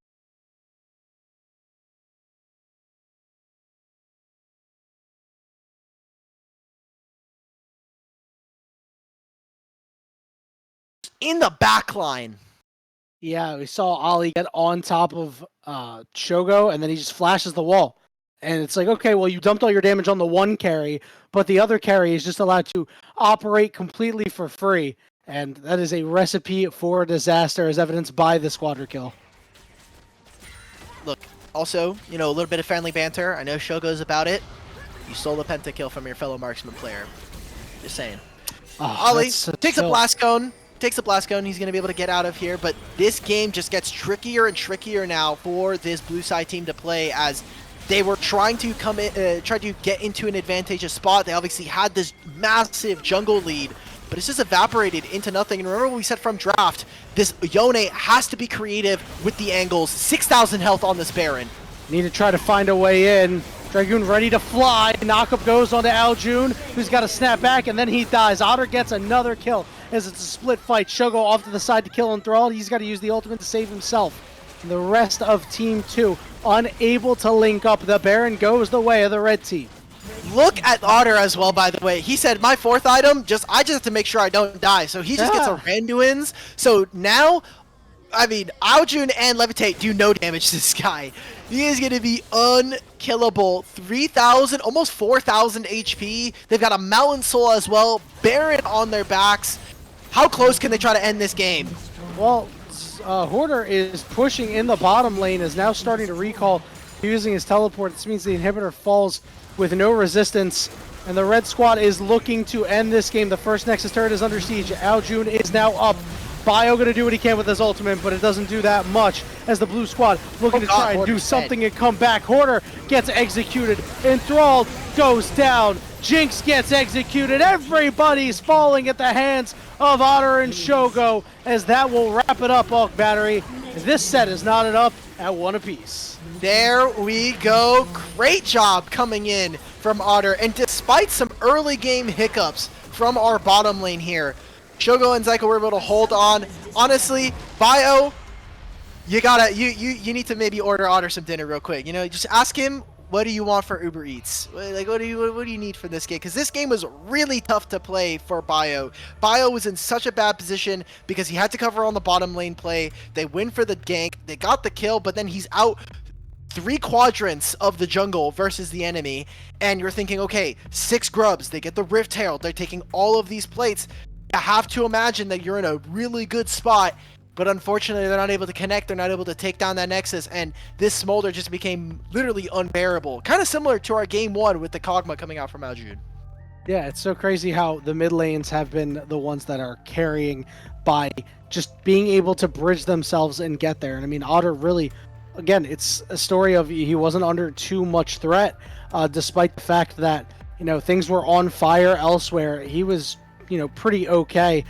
I think this was just a case of too many cooks in terms of champions, not in terms of players, for the side of the blue team.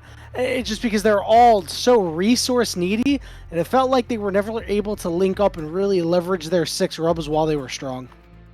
Yeah.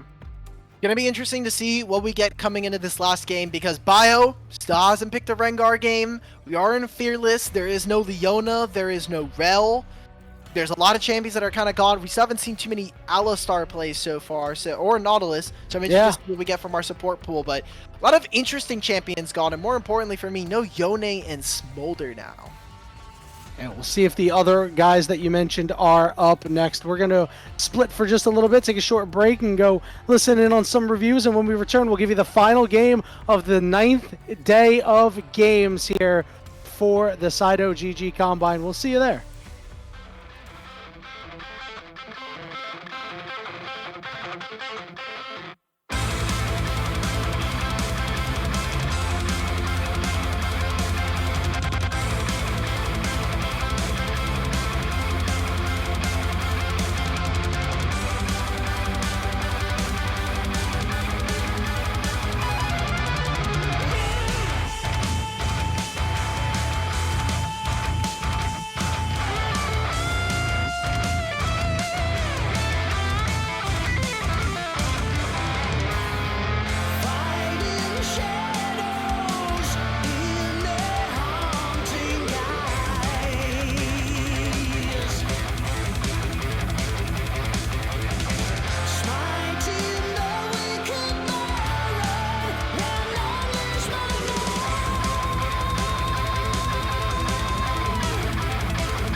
Welcome back, everybody, to the Saito GG Combine. Yanni and Alk Battery giving you the very last game of the evening. We saw, honestly, what was very expected in the unexpected, I should say, in the last game. This Belveth got so far ahead, was unable to seal the deal. Yeah, yeah, I went back. I kind of joined the comms. It seems like, you know, the team for Ollie.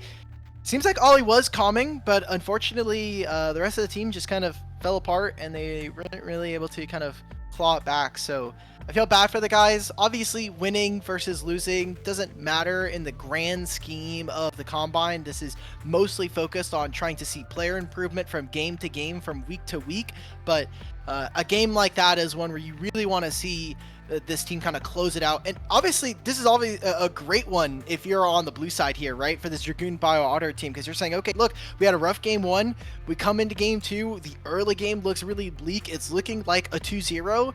And you come back and you have a great comeback victory that is led through your mid laner. So really exciting stuff for them. And now we get to kind of see who gets to call their day a W. Who gets to go home with a chicken dinner winner coming home here.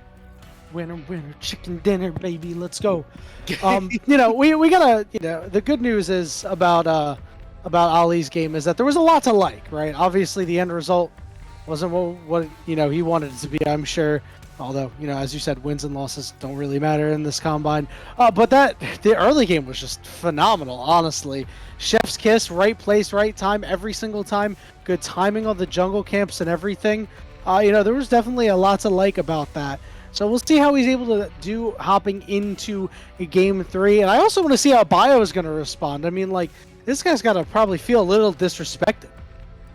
For sure. Bio has been someone that, again, we wanted to see coming into today 3 consistent games. We wanted to see someone that has been here for most of the Combine. He's been playing a lot of the sets. He played through some of the Worlds drafts. He got to play through some with coaches in them. I want to see this guy kind of show up because he was such an exciting prospect coming in. I know coming into qualifiers, I was a little bit down on this team. When I was on the committee, I was saying, okay, look, like, this guy looks cool. He can play Rengar, but like, how many Rengar players do we have in competitive? How many Rengar players do we have still kind of lying around? Like, we have Dardoch, but Dardoch's playing support for some teams. You have Kitsuo, but even Kitsuo has been kind of moving around and shifting around the league. We don't have that many Rengar players still kind of playing in qualifiers, and obviously the entire story of the Decky Getters was really, really cool to watch throughout all of summer. But, you know, coming into 2025, that roster may not be together coming in. So I want to see what this guy looks like on his own. He's been playing a ton of Skarner, not something new for any of our junglers here at the Combine, but he wants to be someone that's a little bit more confident and who's able to call the game from the jungle position.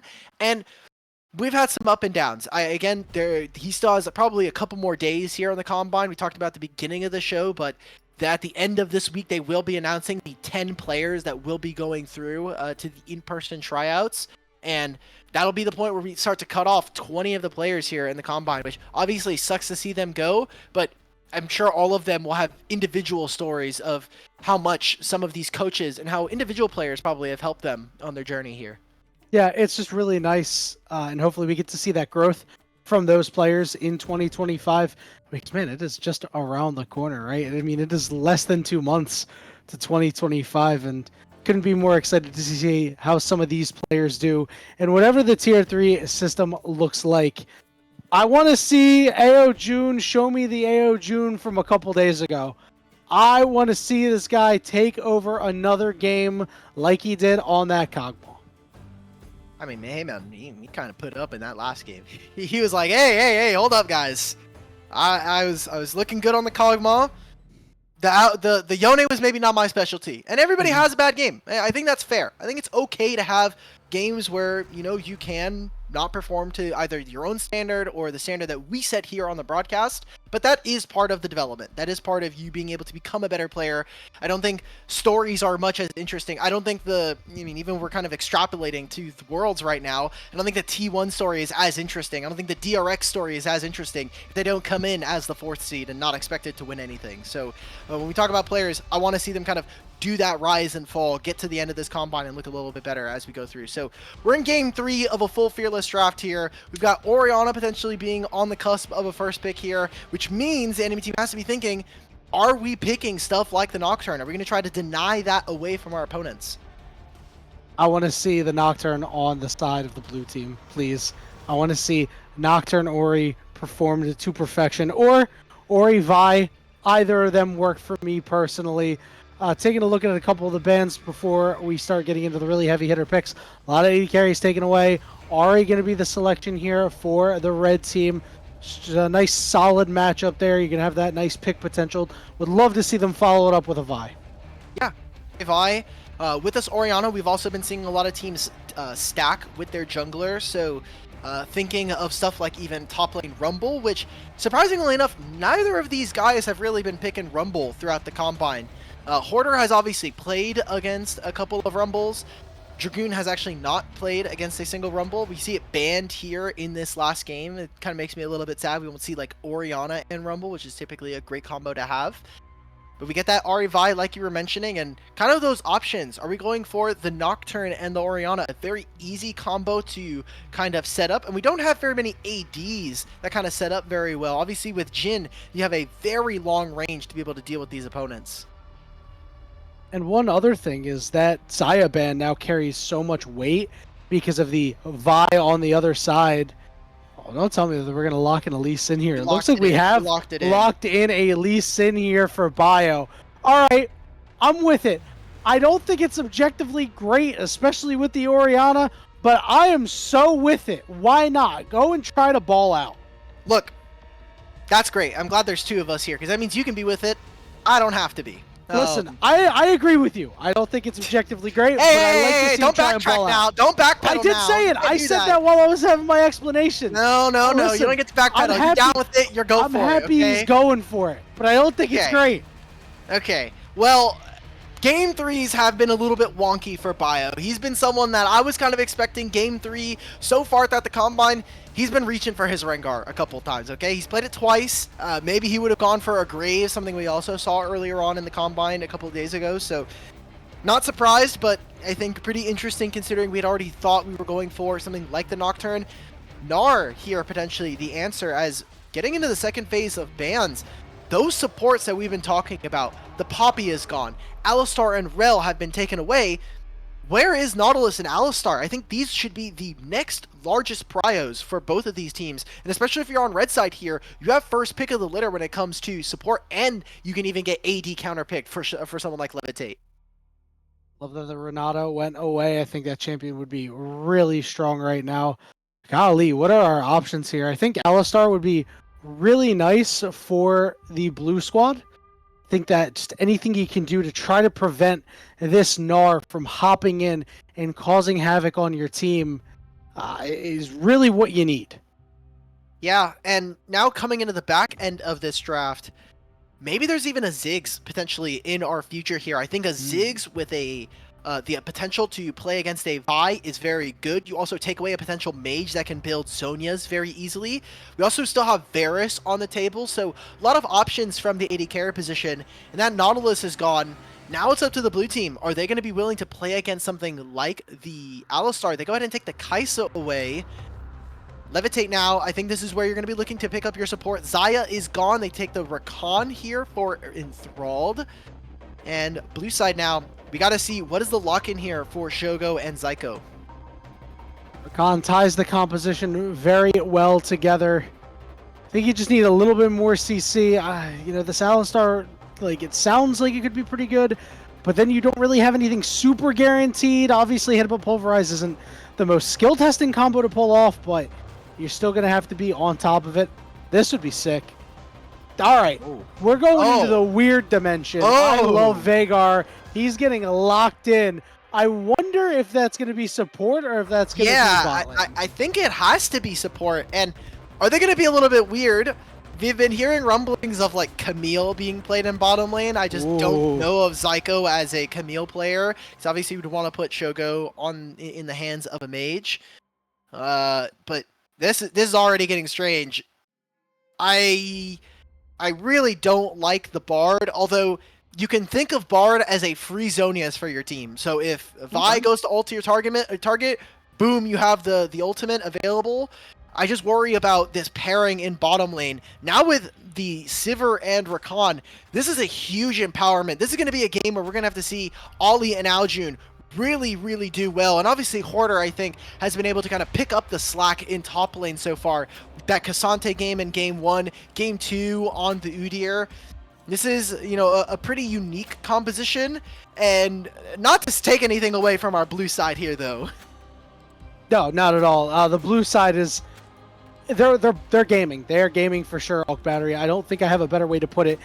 The good news is the Bard ultimate with Vagar Cage actually works pretty well to keep them in place for a very long time.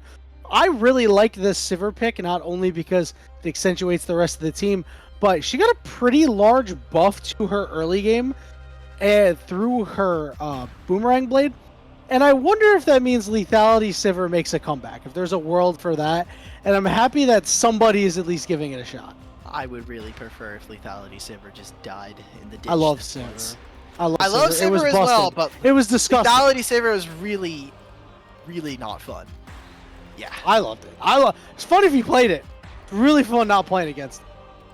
Yeah, so barring whatever build this is going to be coming in from Levitate, we've already kind of set up the ideas and some of the goals. When you are playing as this Jax, you're going to have some ability to be able to trade with the Gnar early on. It's just that team fight. You're going to obviously you should, in theory, have less impact than a Gnar, but Dragoon has been someone who's been very, very creative with his melee counter picks. And for the side of this blue team, like, enemy team just builds a Merc Treads, maybe build a little bit of magic resist, and kind of feels a little rough. It's going to take a long time for them to really get online, and we've kind of substituted Lee Sin for Nocturne in this instance, where instead of Nocturne ult, it's like we have Nocturne ult at home, we have Lee Sin Q, he just goes in, we're just going to send him in and just kind of pray that he's able to get in range, use his ultimate, kick someone. Ooh, big thing to know. It's Zeri, not Vagar.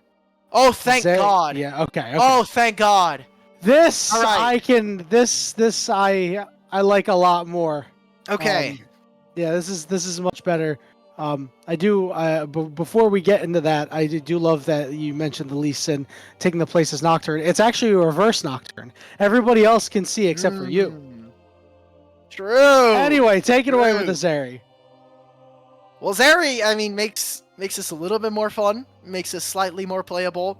I think Zeri's gonna have a pretty hard time, although Vi can only ult one target, right? So it's like we have like definitely not Zeri skin coming. Wonderful. Thank you, production. It's good stuff there. But yeah, it's gonna be a tough time for this area, as you mentioned though.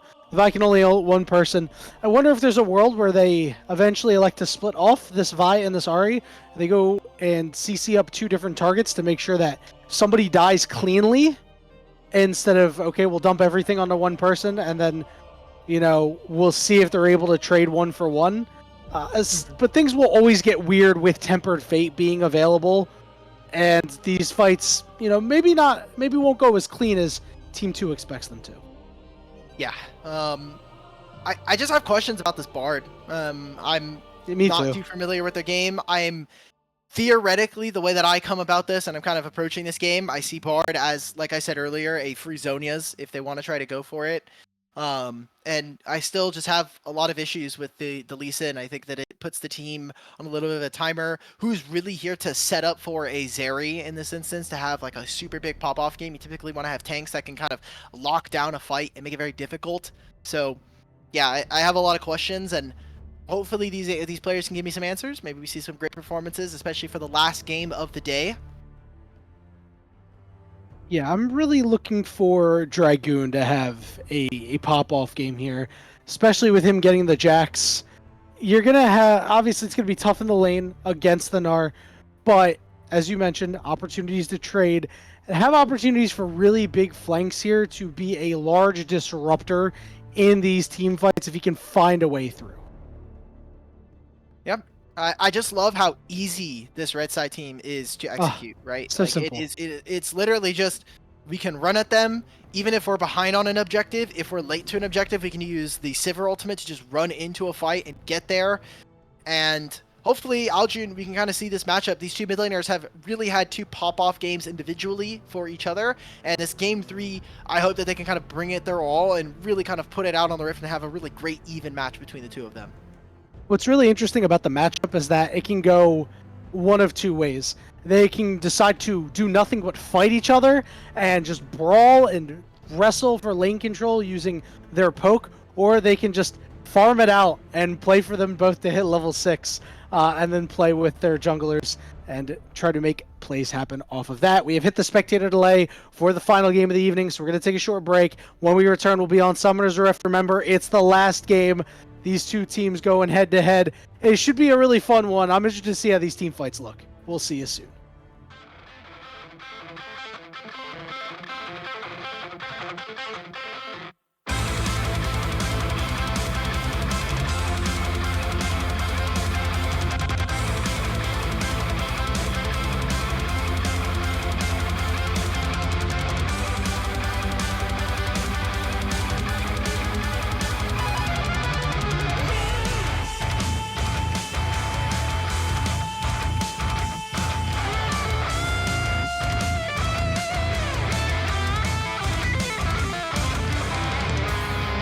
Fighting shadows in their haunting eyes,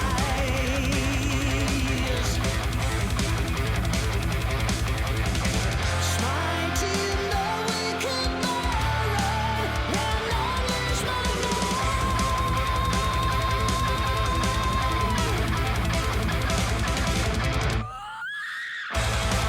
when we face our final hour in the darkest rift. Come on, everybody, I'll be the death of you. After channeling my power, your end will be swift. Now there's nothing in my way. You feel my deathly grasp.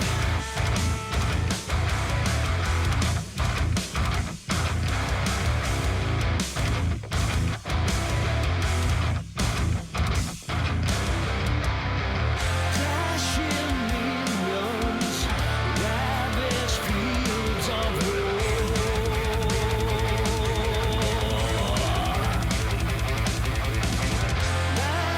Manifest my dominion to the chaos restore.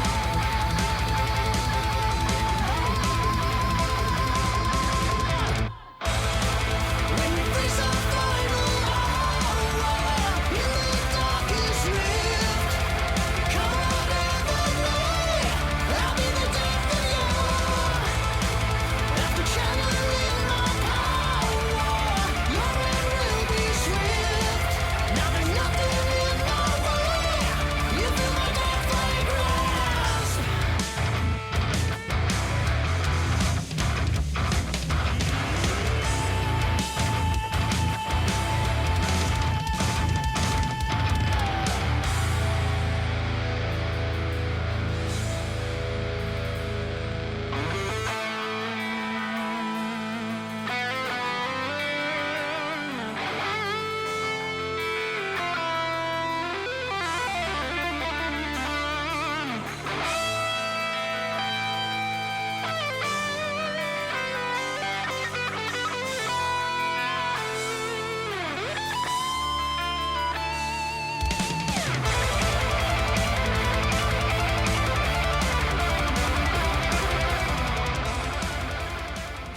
All right, otters and otter adjacent people who love North American talent.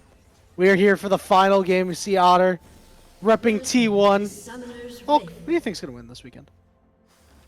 I want BLG to win, but I said last week that hey, Gen G should win, and then T1 just, you know, they had extreme aura. I mean, they're playing well, but really hope BLG can take it because it would be so legitimate too. I think there'd be no way to hide that BLG were just the best team because it'd be like, oh, if they beat Gen G but they didn't beat T1, then you know they have the fan narratives about, oh, well, you didn't beat the best team, you didn't beat T1 at Worlds and in Grand Finals, the World Championship.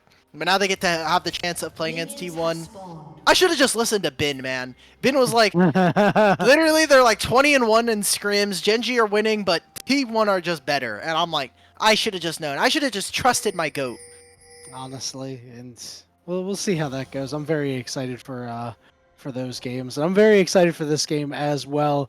As talked about the mid lane a little bit. I'm a connoisseur of both of these champions. Not that it means anything. It just means that I've got a particular enjoyment watching this matchup. And why? Why am I a connoisseur of these champions? Yeah, you made me pick who's winning the Worlds this week. Come on, man. Oh, that's true. You know, I just love playing control mages. When I was a long time ago, I actually played competitively. I was low diamond, but back when that meant something, and I played mid lane for a while. And Orianna had the highest difficulty rating back when that was a thing on the champion pages. So I picked her. And then I saw people play Ahri like many years later, and I'm like, yeah, this champion seems kind of fun. Okay, fair play. Fair. Yeah, I suck now though, so it's not like it matters. All right, well, you know, wasn't gonna ask you. You know, you could have just let that slide. Anyway, Yeah, we got junglers in a bit of an interesting spot. Ollie going for an early invading, clearing all of Bio's early. Oh wait, actually, Bio's on the blue side of the map. I totally forgot about that. Hey, he's taking enemy Raptors, he's taking red and the Krugs. Bio's gonna walk in here. He is gonna be level 3, however, and he should have the ability to stop this. But yeah, now this is Bio being like, "Hey man, Ooh. you took 3 of my camps. I'm gonna take at least some of yours in the early game here." Let's see if Ollie trails him. Looks like Otter does have some priority here, as Aojun has been forced all the way back with no HP. That means Ollie has to just take his medicine here. Okay. And what that turns into is you see Ollie immediately crosses through mid, says, "I don't care." Oh, Dragoon! Oh, Dragoon! Oh my god, that was so insane. Good Right to the positioning Counter-Strike? Order leaping in, going through. He got first blood, but he got stunned under the turret and dies. Now Aojun here with Ollie, but coming through his Bio. They're both getting very, very low. Aojun has no teleport. Ollie has no flash.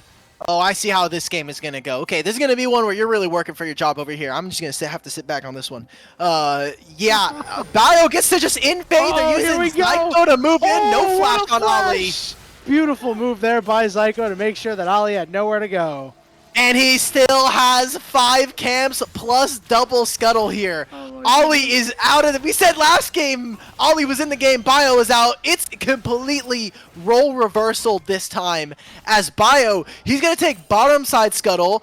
If he's really greedy, he passes through top side and he just grabs the other scuttle, clears down and tries to play around his bottom side.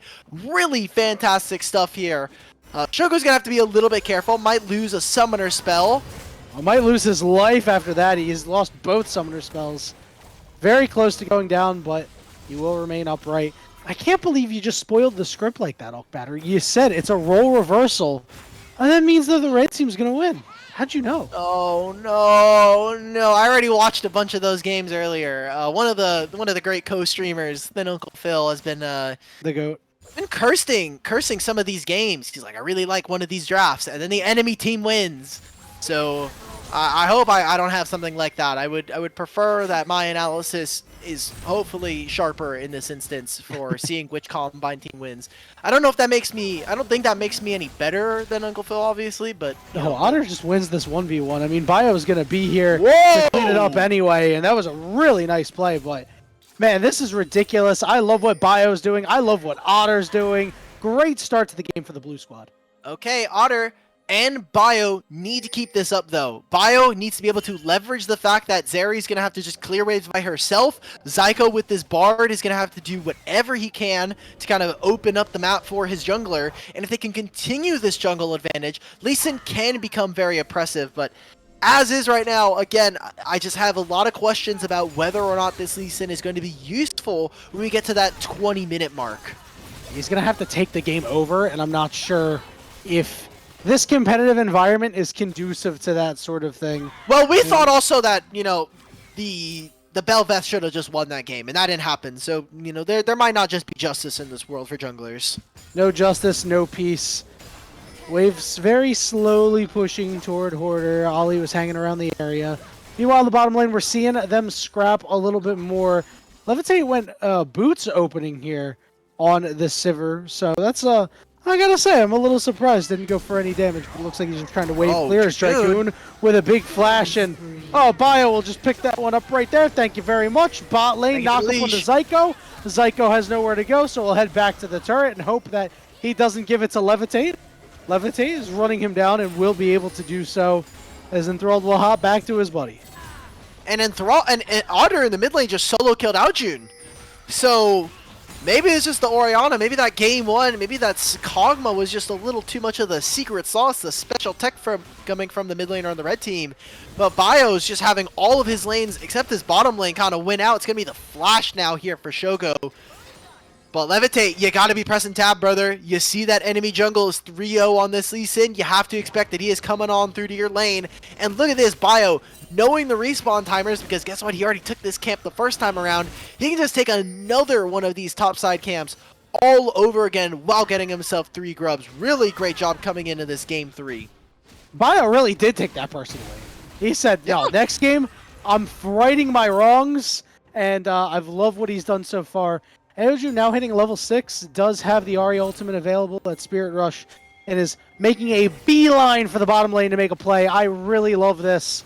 See if Zyko and Shogo are aware. It looks like they are not knowers. Shogo dashes out of the way. Zyko has realized that his AD carry is dead. Whoa. Okay, I don't know if we needed to use the ult, guys. He has no flash. Hey, listen, they had to make him know that he mean it.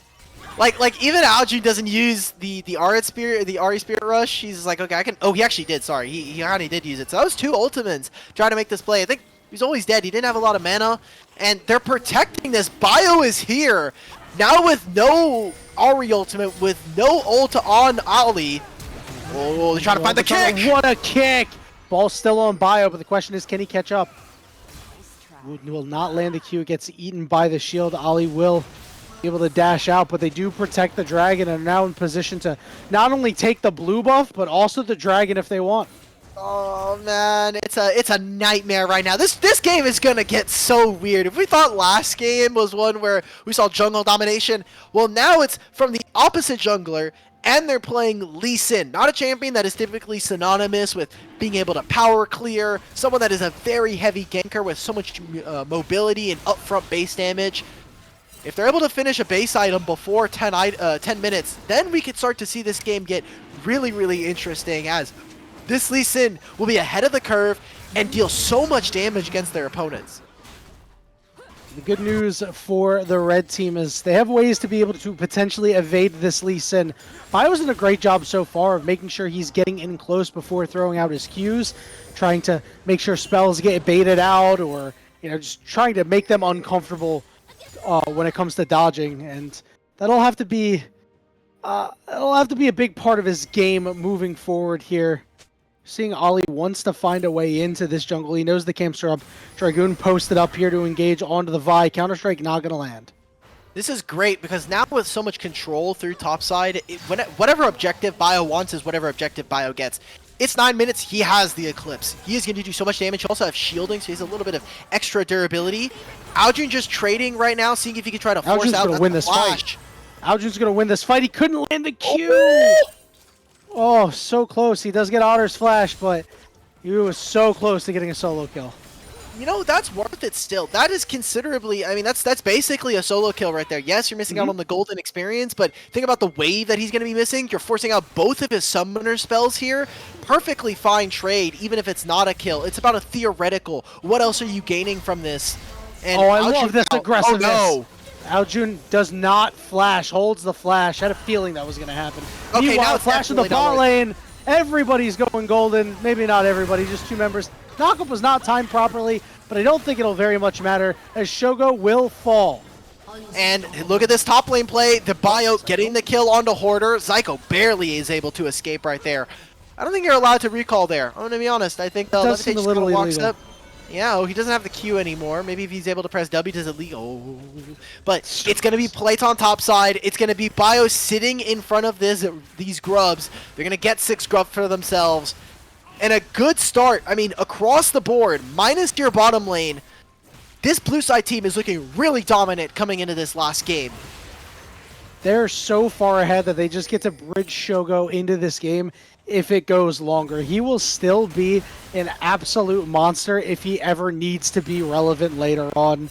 I mean, this is just a beating. Dragoon's going to get his 6 grubs. He could have taken that tower, I'm sure. Elected to just take it back and stay in this lane because why not? Things are going pretty swimmingly for you. Your jungler's doing so much to help you out. Ollie is barely getting to farm up any camps. This is paradise right now for the blue squad. And now we have to take a look at mid lane because Aljun, because he's behind down in CS, as well as being 0-3-1 on this Ahri, he's probably going to be able to finish the Malignant soon, but Otter's already finished the Seraph's Embrace, so come closer to maybe Third Dragon or playing around Rift Herald in 3 minutes, he's going to have the Seraphs completed, and that'll just mean he has an additional amount of shielding on him, which just makes it that much harder to actually kill this Orianna. So maybe less of a priority in terms of targeting, but is always going to have that damage. And with 6 grubs, even Zyko coming alongside with the Demolish, they're able to get a plate for themselves. Really good job of playing the map, the rest of this team. Good rotations, Levitate at half HP. I mean, heck, we didn't even talk about it, but look at how low that turret in the bottom lane is. They've gotten 2.5 plates in a lane that we consider them not doing so hot in because they're down 2 kills. It's still a success, at least in some sense. Yeah, good thing from Shogo so far in all of these games is, despite some early hiccups, he has been really, really good at making sure that he's keeping up in CS, making sure that he's keeping relevant in gold. I think it's a really strong trait to have as bio.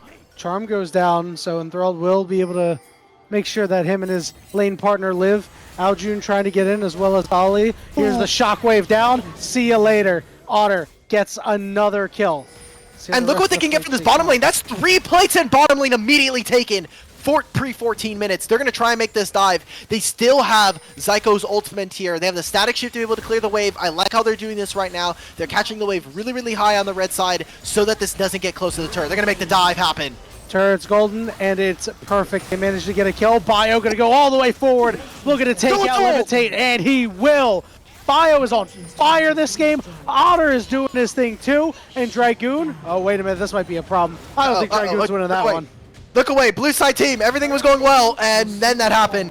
Fantastic play coming out, and Bio just putting a stamp on this game. He wants to make it known that he's on this Lee Sin, and he is not playing around. He's playing no games. He said, okay, last game, my bad, I got taken out of the game. I would like to have some agency. I would like to be able to dictate my will on this game.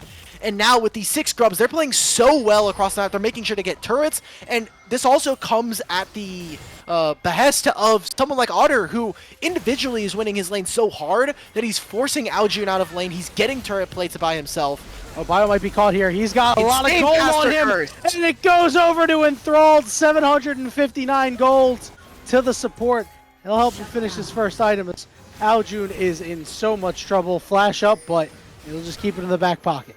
184 gold. 184 gold. You can Oh my thank goodness. Riot August and all the people at Riot Games, Froxen included, for making the bounty system as it is. They did say they're tuning it, that some of these things are unintentional. Happens. Otter now trying to contest. He's Ollie. just buying time for his jungle. Well, he's buying time for the rest of his team to get there. Hey. Sombrero coming through, and he's going to get flashed on. They will not be able to keep him upright. It's another shutdown of the fight starting Shogo to collapse. can win this. Porter's going to go mega in a second. Shogo tried to do what he can, but there's a very large Gnar in the area as Zyko falls too, and the red squad is starting to fire back a little bit. Bio is in the area, but eaten by the spell shield. Kick back to make sure that Shogo stays alive. Okay, Bio's He wins fine. this. He can win this. Yeah, he has Q. He could go for it. They're even pressuring on mid. Look at bottom lane right now. Dragoon is taking a turret by himself. He's got those 6 grubs doing so much work. And look at this. It doesn't matter that Otter ended up dying. He gave over a shutdown, but the important part is now they have 6 grubs and a herald in their back pocket with the dragon still on the table. I think they're not going to care about this. Yes, it'll be an objective bounty, but more importantly, they're looking to try to take 2 towers potentially, as this mid-tier one very close to falling. Again, 6 grubs make it so easy to take these structures. Yeah, the good news for the red team is that the gold deficit was about 6,500, and now it's just about 6,000. So they came back in a slight sense, but they did give up quite a bit in the bottom side, as you mentioned, with Dragoon just absolutely dominating. Red squad will take the dragon as well here, unless Zyko has anything to say about it. If Zyko steals this, then the game is just, I would be mental boom. I'm sorry. Obviously I hope the players will not mental boom, especially in the Combine, but I would. That'd be hard not to. I'm a weaker man than they are, for sure. Ollie First trying gonna to follow get stunned up. There we go. They will go in onto Zyko. Zyko going to ult himself, but is now completely surrounded. Flashes away. Teleport on the comeback here. Otter is in the area, and Enthralled is completely cut off from the rest of his team. I don't know how they managed to turn this one around, Alk Battery, but they did. Yeah, as soon as I see Vi ultimate on the Bard, and Bard ultimate is up every single time, it's just what I expect. Great job from Zyko having a game where he feels really comfortable this time on the Bard. There were some hiccups in the very, very early part of this game, first 3 or so minutes, but aside from that, his Bard play has been really good, being able to roam mid excellently. He's also opening up the map for his team. 6 grubs. They still have this Rift Herald in their back pocket, and they've just completely razed almost every single structure. There's a single tier 2 standing at 17 minutes. Very scary game state, and this is what we wanted to see. Keep the pace of the game really fast. Make sure that this Lee Sin is staying on top when it comes to gold and objectives. And again, they were talking about the jungle lead. 2 levels here for Bio. I wanted to make sure the people heard you say Rift Herald's still in the back pocket, because you talked about how all the structures are down, and the Rift Herald is still in the back pocket. That's nuts. We've got Dragon spawning in 3. You think we'll see a Dancing Shelly this game? No. No, it'll despawn unless there's a massive team fight that just completely blows open. We get an ace in maybe the next 2 minutes. Then that's something that could potentially open up a Dancing Shelly, but they're gonna have to do it around mid. They're gonna have to make sure that if that ends up happening, then that's just like a icing on the cake for them. Well, Zyko, who has been caught out many a times, but not actually, may actually just be caught out this time. Trying to slide away, knocked up against the wall, and the rest of the team is here. Levitate will get this kill. No, it goes over to Ollie. Shogo's on his way, though. Yep, Bio is here, too. Shogo jet set radio over the wall, and Hoarder is low and down. 2 kills for the life of Zyko. Okay. They've also got a top wave that they can push on, so they can use these grubs. They're going to use the Herald now to grab this last tier 2. They're making this play on the Otter. There's the 2-man combo. Aljun has to dash away. Otter didn't even pop his shield initially. No. Oh, and he has demolish, and he's gonna. Oh my god. Bonk, bonk. Does it live? Okay, it lives. It's free. And he gets a second Dragoon. One.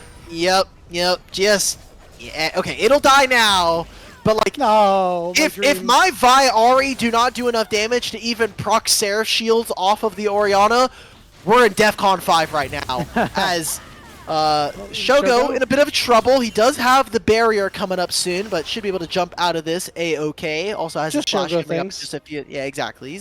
He's making do. And Bio, barring game 2, which obviously there were some oopsies there, doing a fantastic job. We kind of saw him on that first game in the Sejuani, and while generally most things were going okay, he had some calls around objectives that maybe didn't go very well, but Game 2, he's playing Nunu, and he's just being able to provide so much utility, and this time around, really taking the game in his hands. This is very akin to a very dominant Rengar game expected coming out from Bio, so really glad to see it. Again, we want to see from these players as we get towards the end, we're already like about halfway through, is the growth of them, how they're able to kind of manipulate their own learnings from the Combine, and just a growth in confidence, I think. A lot of these players were very nervous. I say that is Otter.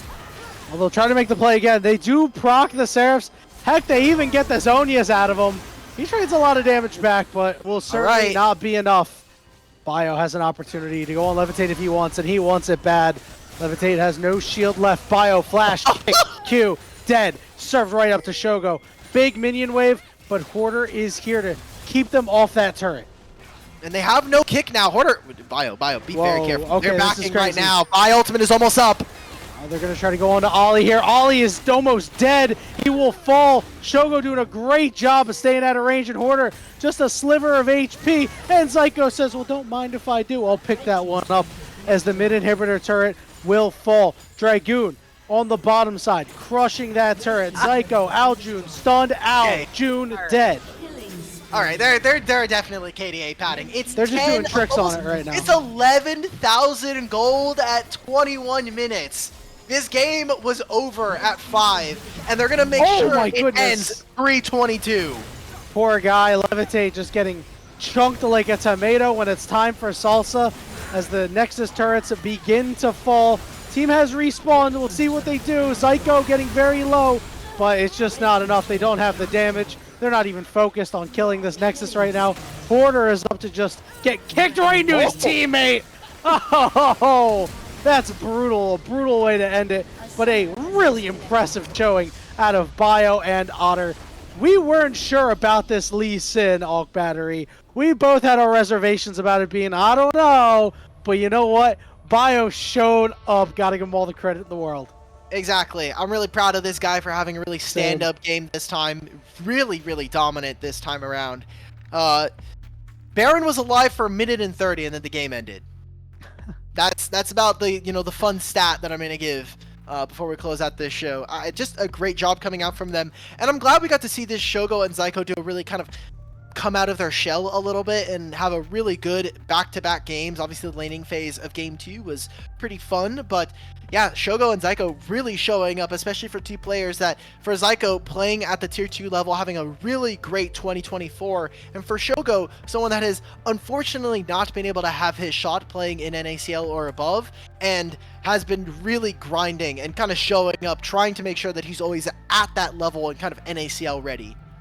Couldn't agree more, Alk Battery. I love seeing all these different combinations of players, and we will see a different combination of players tomorrow. I gotta be honest, I don't have it in front of me right now, but there will be players, and they will be here. Players. We will have a different combination of casters as tomorrow at 4 p.m. Eastern Time, that's 1 p.m. Pacific, we will have more Cyto GG Combine action. It'll be Grapes and RMC taking you through the day. It'll just be one block, so be sure to tune in. Remember, 4 p.m. Eastern, 1 p.m. Pacific. But that will do it for us here tonight on the Blue Otter channel. Want to thank Blue Otter for allowing the games to be here on this beautiful Twitch channel. Want to thank you, Alk Battery, for, as always, being a fantastic caster and co-host. You are the GOAT. Want to thank Golden and Wookie Monster behind the glass for the unsung work that they do. And we want to thank you, because if it wasn't for you watching, well, League of Legends would be in a really weird spot. So thank you all so much for being with us here tonight, and we hope to see you tomorrow for some more